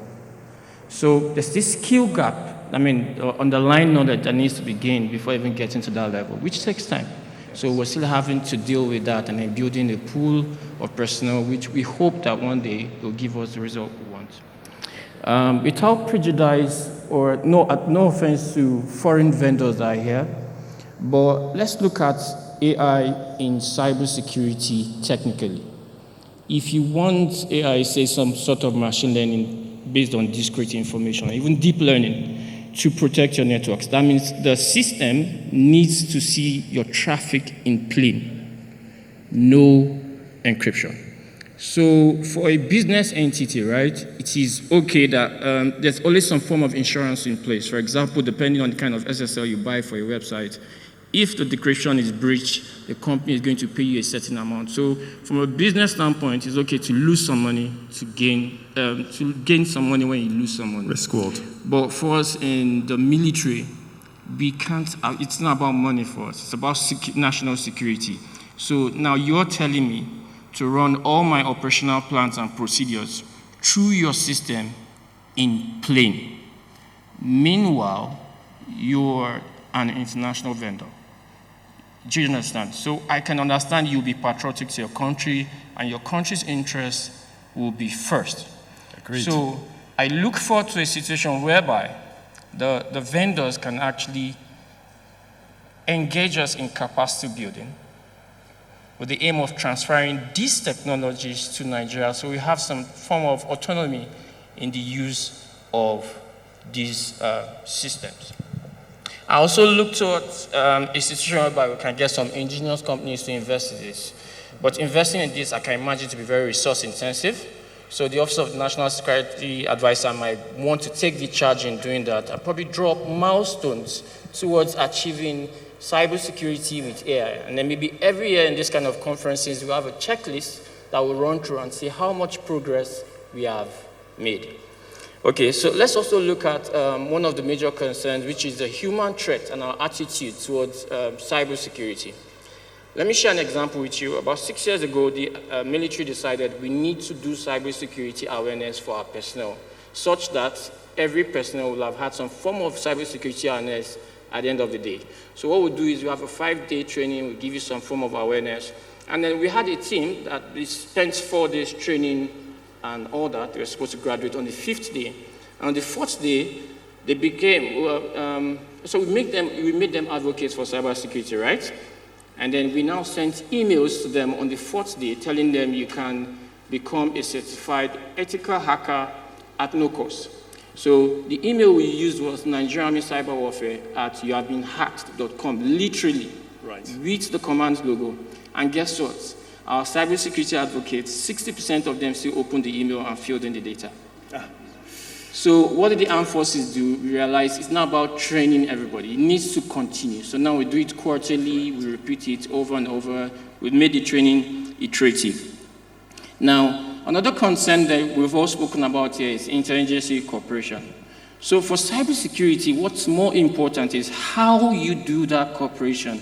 I mean, the channel of communication. For example, there's a breach of my system, or there's a new vulnerability I discovered, and I need to send it to you to be informed. I have to send upwards, and then the person above me will send upwards before it comes back to you. So probably maybe to take about 6 days, and guess what? In 6 days, your system has already been hacked. Yes. So we need to take advantage of the digital drive, look for digital platforms where organizations, ministries, departments, agencies can share towards sharing vulnerabilities and breaches like that, just like they've mentioned from the Office of National Security Advisor. Guess what? There's going to be another problem.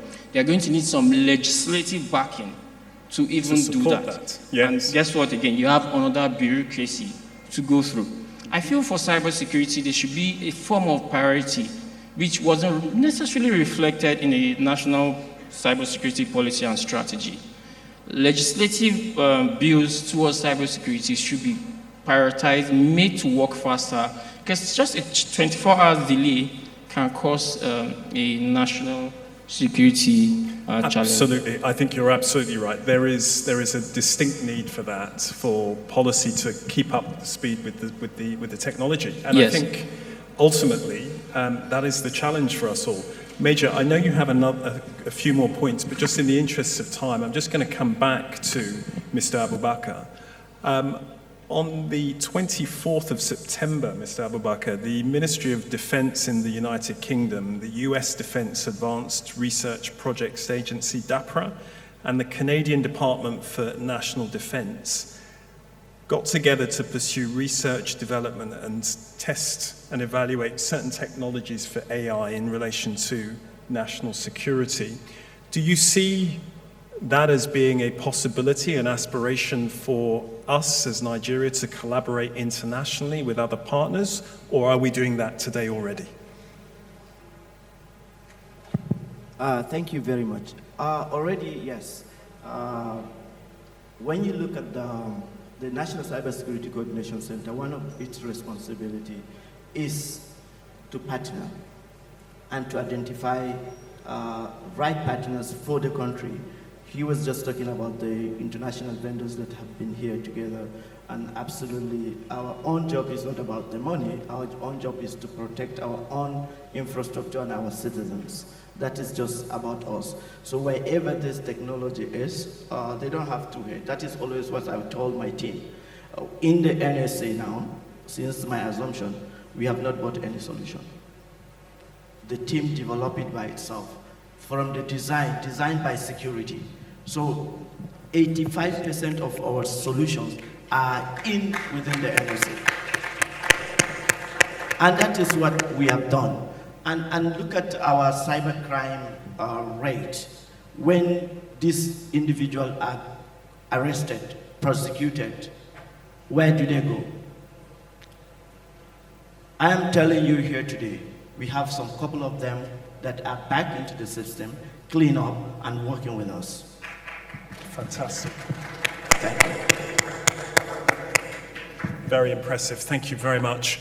Ladies and gentlemen, there are about 4 minutes left of this panel session. We've had to keep it very short and sweet, but I wanted to just give an opportunity for the audience, if they have any questions, to raise your hands and pose them. And if you do have a question, then please mention your name, where you're from, and who the question is for.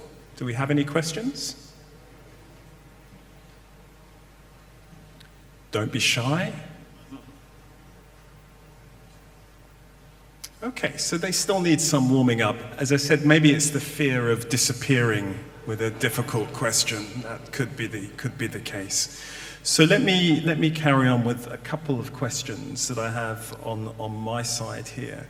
And Brigadier General, you mentioned some key, some very, very key initiatives within the armed forces. I just wanted to get a sense to you, where do you think the successes have laid so far in terms of the implementation of cybersecurity policy, some of the things that Major has discussed, some of the things and the aspirations that Mr. Abubakar has discussed? where is it that the military has really found that is their sweet spot? What have you done that you're proud of?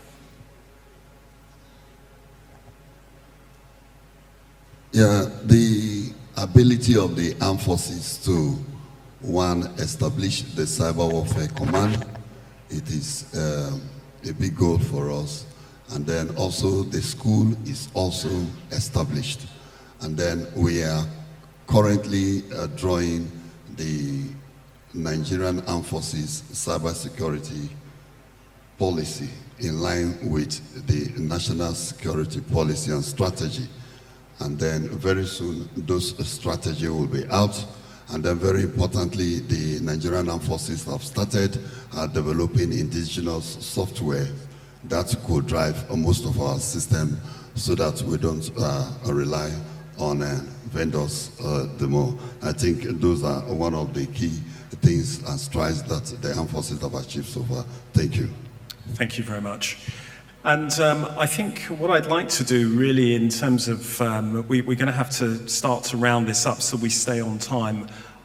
I'm going to ask each of you in 30 seconds to say something that is possibly unlikely, could never ever happen, but you think it's something that you would like to drive for in your specific roles and your goals. And I appreciate some of the things may be of national security importance. But if I could have 30 seconds from each of you, what are those key things, realistic or unrealistic, that you want to achieve in the next 2 to 3 years? Thank you. This is a very, well, what I think we will be able to do within the next couple of months is to drive cooperation and coordination and to have incidences of cyber threat within our critical information infrastructure reported and dealt with. Wonderful, thank you very much. Short and sweet. Brigadier Major? Brigadier Major? Oh, you'll take this one? Okay, good. Okay, so, well, that means I have 1 minute, yes? You have 1 minute, you're correct, well done. Okay, so, well, okay, so if I'm going to be taking the role of cybersecurity for the armed forces, for example, for me to play that role, for example, to have cyber operations center or some security operations center, I need to own the networks. But what we have now is some people using different networks, Starlink here, MTN there. So I hope that in the long term, at some point, the armed forces is going to actually own its own network that doesn't necessarily require the internet or anything for we to run our day-to-day activity, so that way we can actually own it and then know that the cybersecurity task that we have to do, we have full control of it. Thank you. Wonderful. And for that, you need money. And for that, you need the private sector.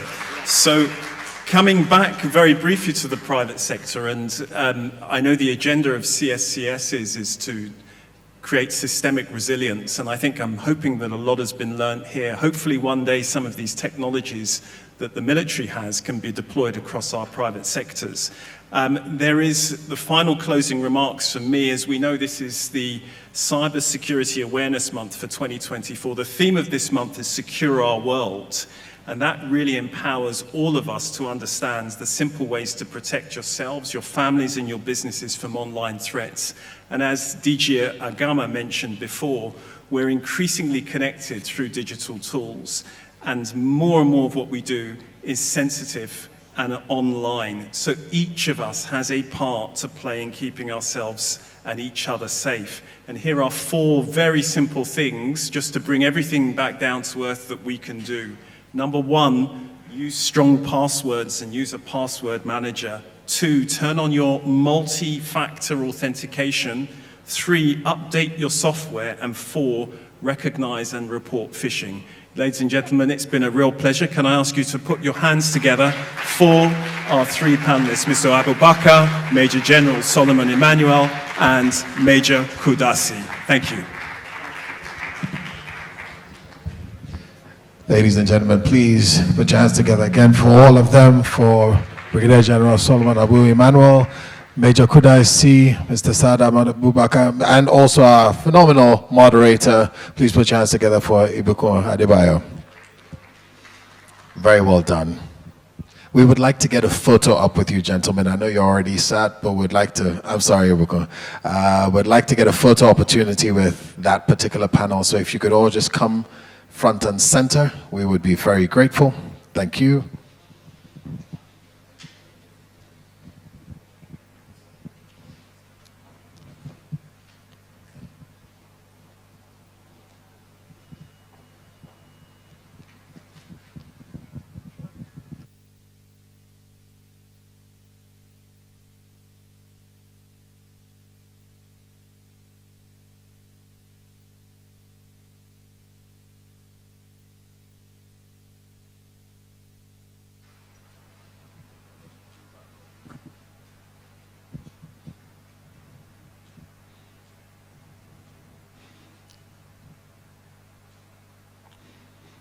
All right, thank you very much, gentlemen. While they make their way back to their seats and you appreciate them, also appreciate some exhibitors we have outside. Sophos, FPG Technologies, CyberSoc Africa, Signal Alliance Technology Holdings, Cyberpedia Internet Governance, Techcom Concept, Momo from MTN, Stambic IBTC, and Asset Technologies and Ethos Nigeria. All right, Ethnos Nigeria, Cyber. Thank you very much. They're all exhibiting outside. So later on, when you find time, later on, maybe when we go for lunch, please pass by all their stalls. They'll be stationed right around to this, about my right, which is currently your left. So walk around, get to meet them, get to talk to them. It's important that we all rub heads together. It's time for us to move closely to another session. Before we bring them up, one of the gentlemen from the armed forces, I believe it was General Emmanuel, who said that many of the vendors we have, or maybe it was Major Kudaisi, I'm not sure, in that handle things are foreign. And that is not to disparage anybody. It just shows that we need to develop in Nigeria our investment in this sector, the education of it, the expansion of it, the development of it, because we will remain vulnerable. A few years ago, the UK found itself in a little predicament. I don't know if you guys watched the news, where Parliament was worried about how much involvement a particular company, and I won't call their name, had their infrastructure in their system. They were so surprised because they didn't see it happening. So it begs the question, what was happening when this company was bidding for contracts and coming in and laying their fiber optic cables and getting involved? What was happening? Why didn't anybody notice that this could be a problem for us in the future? So I would like to suggest very humbly to CSES, Mr. Haruna Jallo Waziri, that next cyber security conference we have to have a healthy representation of our legislative arm of government. Because what happened in the UK was the people who were in parliament didn't understand the role of cybersecurity at the time. They were busy legislating on other issues, and maybe they were not well informed about how important it was to make sure that whoever is laying their infrastructure in your system are your allies, and if possible, own that infrastructure yourself so that you're not dependent. Back to my personal experience in media. When I got my radio station license to start my radio station, one of the first visitors I received was the MD of another established leading radio station. I would say he's either number 1 or number 2, his radio station. And he said, "Oh, I came to pay you congratulations and to make you an offer." And he said, well, I've done this for about 30-something years now, so 20-something years at the time. And I think, I've developed enough knowledge. Let me build your radio station for you. And I was like, I laughed and I said, so the day I offend you, you just switch me off. You just switch off my frequency and I won't know what happened because I didn't build it. And that goes back to what Major Kudaisi was saying. We have to really, really start to own our networks. As Nigerians, we have to own the infrastructure that the networks sit on. We have to develop that understanding, and you can't do it without investments in education. You can't do it without getting the legislature coming together to say, listen, this is what we need to do. We need to pass the laws that emphasize it. So next conference, I'm asking that we get the Ministry of Education, we get the certain delegation from that arm of government, the legislative arm, members to come in and sit and learn so that they can effectively legislate. With that said, I want to bring up two ladies to handle two sessions. Now, they're going to happen at the same time on the stage. One to my right, one to my left. This is where we're going to use those cool headphones we left on your chairs. Now remember, all presentations on my right are going to require that you are on the red. So if you look at your headphones and you want to listen to the speaker on my right, you need to set it to the red light. All presentations on my left will require that you are listening to your headphones set to the green. So just for the sake of making sure that you understand how this works before our presenters come up, I just want to see that you have them. Let's all set our headphones to the red. And if you've done it, lift it up for me to see. Okay, I only see one person lifting. I know, technology. All right, just set to the red. Let's just make sure that we have it set. If you have challenges switching them on, just lift a hand and any of our people in the suits will come help you switch them on. Let's all set to the red, then we'll switch to the green. I just want to make sure that we have everything in order so that you're not struggling to listen to our presenters before we bring them up. While you do that, help me and appreciate a friend of mine who I see sat in the crowd. She's the DG for archaeological so they said, and museum studies, right? Please put your hands together for Chalia Shagaya. We see you. Please put your hands together for her. Thank you. Now, if you've set them to the red, lift your headphones up. I want to see. I want to make sure. Not the red light, not just the red dot, but the red light around the. Now you're right. You had it to the red just now. So if I could borrow yours after you set them. So not just the red dot, but around it here, you'll see it has the red lights. So that's what I mean by setting to the red. You still have yours to the green, sir. So just tap it once to make it red. I want to make sure everybody understands this before we get it on with it. Is it on? Okay, this one isn't on. Let's see. Okay, use that button over there. When you tap it, it takes you to one of the settings, and then you tap it again, it takes you to the next. Now you're on the blue. We want to avoid the blue. We want to be on the red or the green. This light here has to show you red or green. All right, so now you're on the green. Sorry, I'm taking time because I want to make sure. So now you're on the red. So if you tap it again, it takes you to the green. Tap it again, might take you to the blue, but you don't want to be there. You want to always be on the red or the green. So just making sure you're on the green. You need to be on the red or the green. Good. There we go. Is it good? Try this one. Try that one. Okay. Just making sure. All right, sir, I still see you on the green. Try to switch to the red. Let's see if that works for you. All right, everyone in suits, please make sure you're assisting our guests to make sure that they understand how to switch between channels. All right, I'm going to introduce my speakers shortly. And once we introduce them, they're going to begin their presentations. So you have to have figured this out. If you're still challenged with finding red or green, can I see a hand? I want to make sure we're ready before they come up so that you're not confused. I see a hand over there. Could we get someone to switch him back or forth and teach him to make sure he knows how to do it? And another hand over there. Real quick. Okay, so we have 3 people, 4 people. Don't worry, I'll give time because once we start our presentations, we won't stop. Okay? Okay.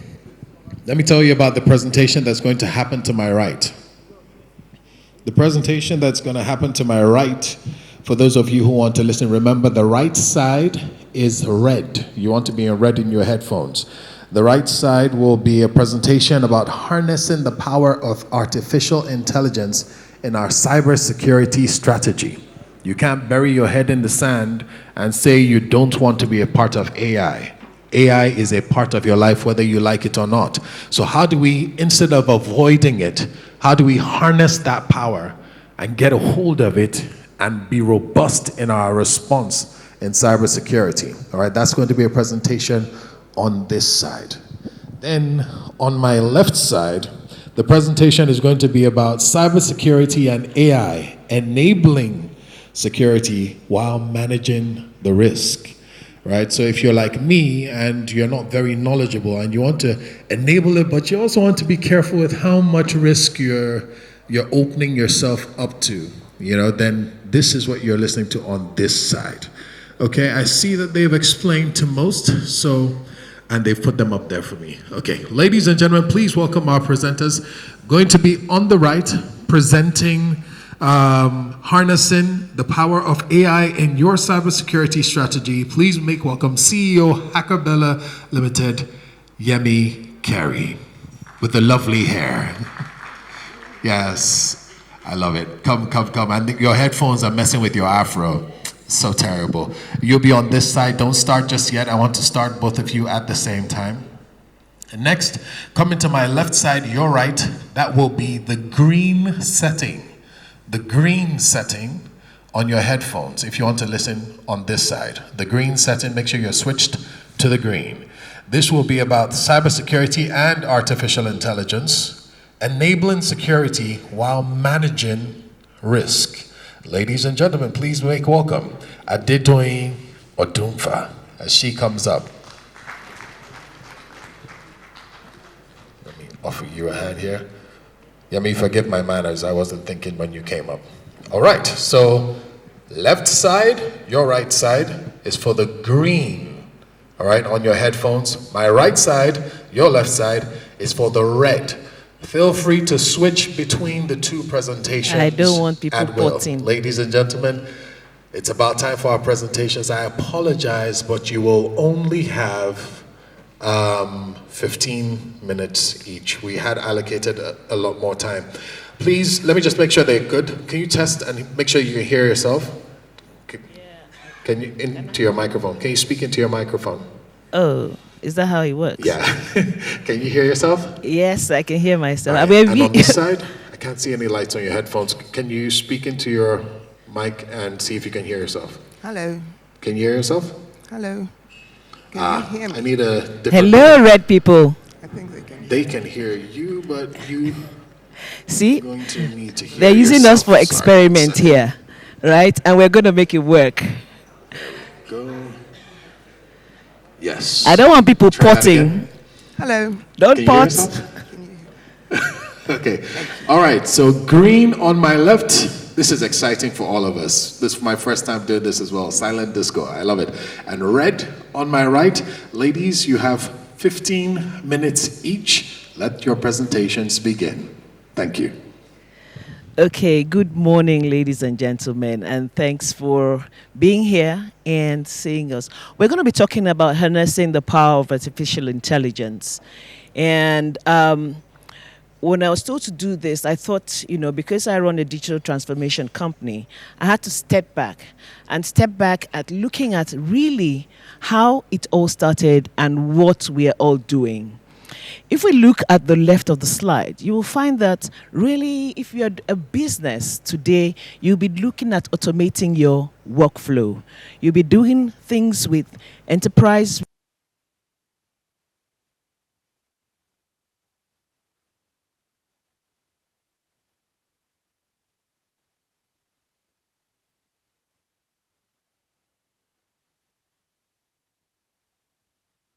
technology has now advanced.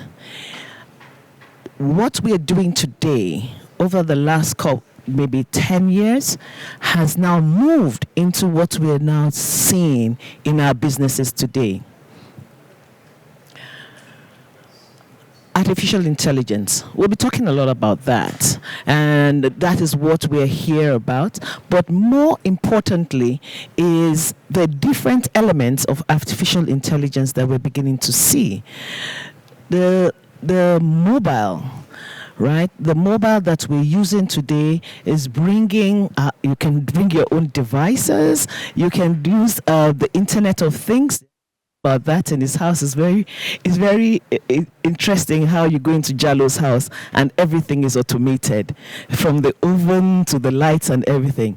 But then with all of this types of technologies and our new reality, we're beginning to see a different type of what we say the great landscape.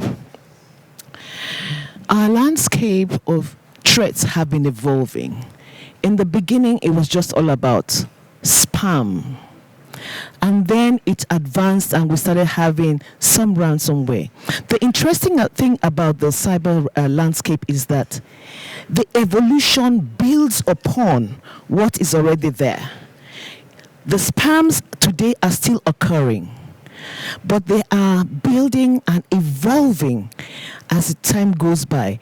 If we look at what we're talking about, let's take ransomware. In the beginning, when we're having ransomware, it was very new in the 2013, 2014.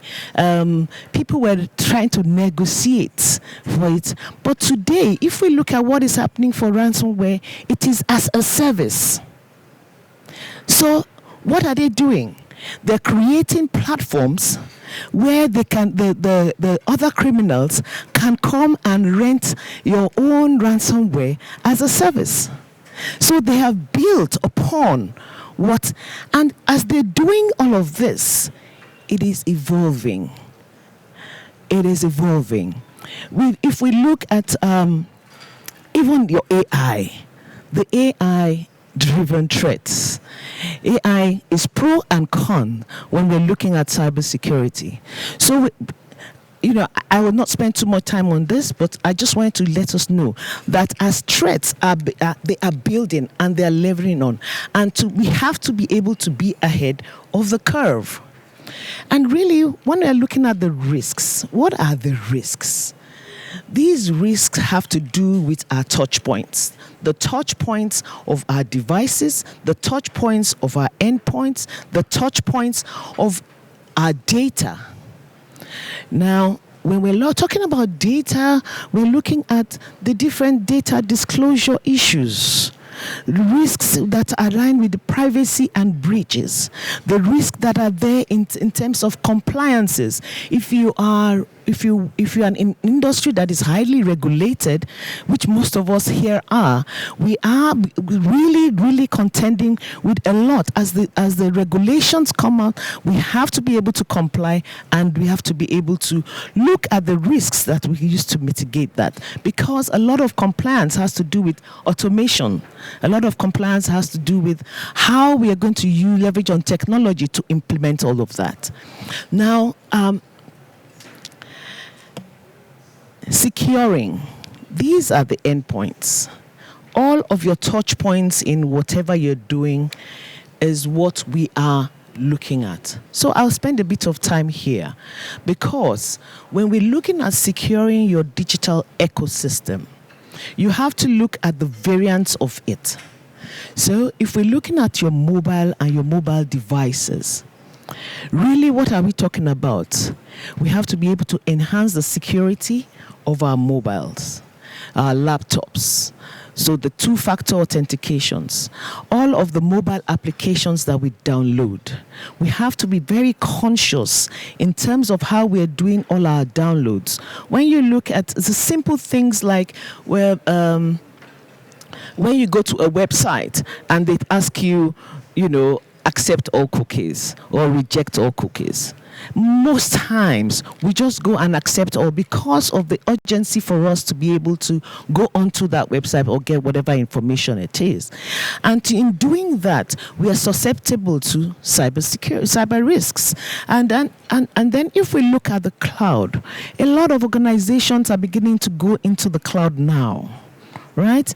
Time was when we were all doing on-prem, but having moved to the cloud, there is a lot that we have to do in terms of protection of our data that we are really putting out there in the cloud, whether it is a private cloud or it is a public cloud. We have to be able to look at what are the things that we can use and to look at the evolving of our security disks and compliance on the cloud. Now, also, we have third-party integrations. Most times in our organizations, we integrate with third parties because basically we can't do all things, and in not being able to do all things, we have APIs that we use to integrate. But then you ask yourself, how secure are these third-party applications? How are the APIs protected? What do you need to do in terms of protecting your APIs? Your encryption of the device storage. You have a lot of people's data. How do you encrypt it so that it is only those that are able to access, that are need to access, that are able to access these devices? When we are talking about data protection, of course, this has to do with a lot of regulation. Now, in all of this, we have to know that, as you know, we have said it over and over again, that even the smallest, the most insecure of all the things that you use today is your mobile phone, whether we like it or not. We talked about Meta and AI on your WhatsApp. That is crunching a lot of your data. And if you are able to even use that very well, you will see that a lot of times the AI in your Meta is trying to understand and understands your patterns. So let me move quickly. When we're talking about strategy for your cybersecurity, it is now very important. And really, when we're talking about strategy, we're thinking already about management and the board level. In looking at the management and the board level, we have to contain ourselves within a framework. Some organizations use the NIST, which enables you and gives a lot of flexibility to your cybersecurity framework. But depending on the kind of industry you're in, you would also probably then be looking at the ISO, the different ISOs, or even if you're looking at the NERC, which has to do with the energy industry, or you're looking at the health industry has the HIPP. Now, once we're looking at all of that, we have to have, as a board or as a management, matrices that we can use to measure. So this now begins to look at, I have put in place some sort of security into my devices, storage, whatever. But as an organization, how do I measure the impact of the mitigants on my organization? And so we have different types of matrices that are being used. But in order for you as a company or an organization to be able to leverage on AI for your strategy, then you have to look at what is the major power of AI. And that is where I'm supposed to really speak today. AI, artificial intelligence, is machines that are being trained in looking at your patterns or your data so that they can make informed decisions or give you certain insights. It has evolved from ordinary natural language processing and has gone in and moved on to machine learning, deep learning, and also has deep fakes and all of that. If we encapsulate that, how do we use that and leverage on that for us to harness the power of AI? We talked about threats. If we're looking at threat detection, it is able, if you put in your data into an algorithm, your AI into your data into the algorithms that you have built, you will find that it can actually really, on a continuous basis, understand the patterns of what is going on within your organization. And as at that, it can give you a predictive measure of what is going to happen. And so threat detection is one of the powerful tools, one of the powerful outcomes that AI can help you with. Now, if you look at your security information and events management, that means that you are looking at your ISMs. Now, there are AI-based ISMs now. AI-based ISMs will enable you to easily track. It enables you to easily see which areas within your organization or within your ecosystem or your structure that is susceptible to cybersecurity. And therefore, you can really take informed decisions on how you can mitigate a lot of this. When we look at predictive future shocks, now because it has learnt on it has learnt a lot about your data and your information, it can easily let you know ahead of time and predict before a crime occurs, because something has become an outlier, and therefore it can predict before a crime occurs, and then you are able to look at that threat. Now, we also have AI-based phishing. You know, the Major was talking about how even after a lot of training has occurred, that the staff, they still went ahead and clicked on those emails. Now, this has two connotations. A lot of cyber criminals are using the AI as a way in which they can actually get into your emails. However, the AI is also now studying and trying to understand how this occurs, and it's also giving itself some mitigants. So it's a double play in terms of the phishing. So it allows you to know what emails. So if you look at your spam box, most of the time, now you will see a lot of spams that has already been AI detected, depending on the applications that you're using on your systems or the OS that you're using on your systems, and it will show you that. In terms of your enhancing the security on the cloud and Internet of Things, because it is an endpoint and you have already embedded the AI into it, it will enable you to look at the algorithms in which the cloud security can be used effectively. And so, you know, for you as a member of the board of strategy, you have to be looking at ensuring at every point in time that you are asking the management and you're looking at the strategy that has embedded AI into the cybersecurity. It is very important for us nowadays. It is not just essential now, but it is something that makes a difference in what you're doing. So in conclusion, because they've made me rush through all of this, in conclusion, it is essential that you begin to use and leverage AI onto your cybersecurity strategy. The board you need to be able to ask the questions that, what is my turnaround time? What are the mitigants? What are the implications?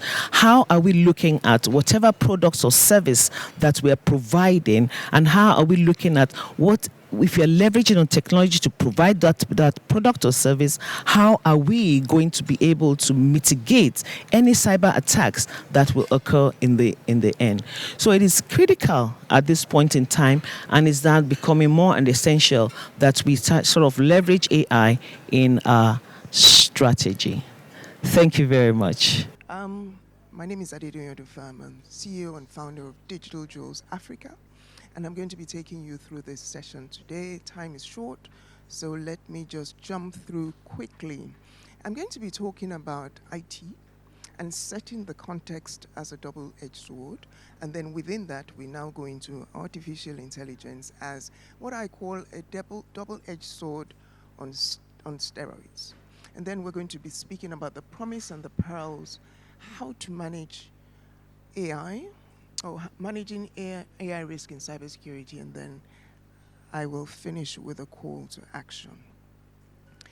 My setting of the context starts with a slide that I like to use just to talk about the dual potentialities of IT, which we're all familiar with, has been spoken about today. And essentially, we see that IT has phenomenal power, which I'm sure nobody in this room would debate, to be able to transform businesses, transform countries, transform the world, really, and enable extraordinary opportunities on the one side. On the second side, of course, IT also has the ability to increase risk, increase costs, and just lead to disadvantage, whether it is competitive, commercial, or otherwise. We know very well about IT's ability to transform businesses. We can see the evidence in the top 10 most valuable brands across the world. They are all IT-enabled businesses or businesses that are here today because of the disruption they have created in the world. We know also from various types of research that IT has actually been proven to improve performance of institutions, and digital leaders have been seen to perform sustainably and consistently better than digital laggards. Okay, I'll be moving quite quickly. I'm sure you will get the slides. On the other hand, when you look at the trends for 2024, you see that a lot of these trends are speaking today to artificial intelligence. And I find this trend chart quite interesting because it's essentially done it along the same lines that I spoke about, that double-edged sword.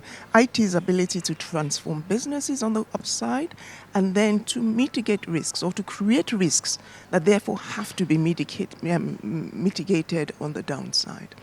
On the upside, we see things like IT-driven business models, and you begin to see that, today, a lot of businesses are injecting AI into their thinking, into their analysis, into their ability to be able to understand current trends, and especially future trends. What is changing, and how do I respond to it? It's really talking about how to predict the future and how I can ensure that I'm playing effectively now and sustainably. We talk about other trends like automized back office, more automation, and then spatial computing, which is an interesting trend because here now we're talking about interacting with systems and with digital technology, not just with a traditional keyboard or mouse, but the way that you feel, the way that you look, the way that you speak, the ambience around you. All of this is speaking to the digital devices and enabling certain reactions. On the mitigation of risks, it speaks to responsible AI, which we will speak to a little bit more.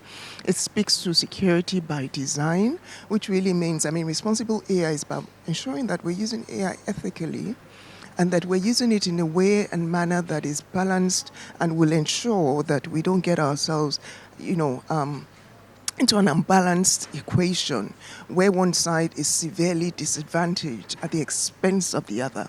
We also look at things like ensuring that you're building security into your architecture, into your infrastructure, into your plan, all right, as opposed to having your infrastructure and then trying to slam security on top of it, which usually leads to a lot more cost, a lot more complexity, and essentially is not sustainable. Finally, we talk also about digital sovereignty, which really looks at who owns the data. And this is amplified in the AI world because, the ability of AI tools to search the whole of the internet and other sources really does bring into question who owns the data. Okay. And then we see that most important business risks by many surveys, including the Alliance Risk Barometer, speak to cybersecurity as being the number one global risk for businesses. And then we also look at this chart that has it's not very visible, strangely, but on number 2, we see AI misinformation, right? AI misinformation. At number 4, we see cybersecurity as a challenge. Now, this World Economic Forum chart also looks at cybersecurity as number 2 here in 2 years. That's, in the near time. What are the top 10 risks? We see here AI misinformation and disinformation, 2 different things, cybersecurity. And then by the time we get into the 10-year run, it begins to be a little bit better managed. So let's get into AI quickly. What is the promise? What are the supposed rewards. What is the benefit of AI to us today? And this has been spoken about quite a lot today, so I'm not going to be dwelling on it. I'll go straight into cybersecurity. We know that it helps us with automation and efficiency. It helps us with medical advances. It speaks to our ability to personalize the experience and the devices, and then, of course, it has an impact on the environment. Okay. Now it's moving too quickly. There's a bit of a delay on this device. Okay. So essentially,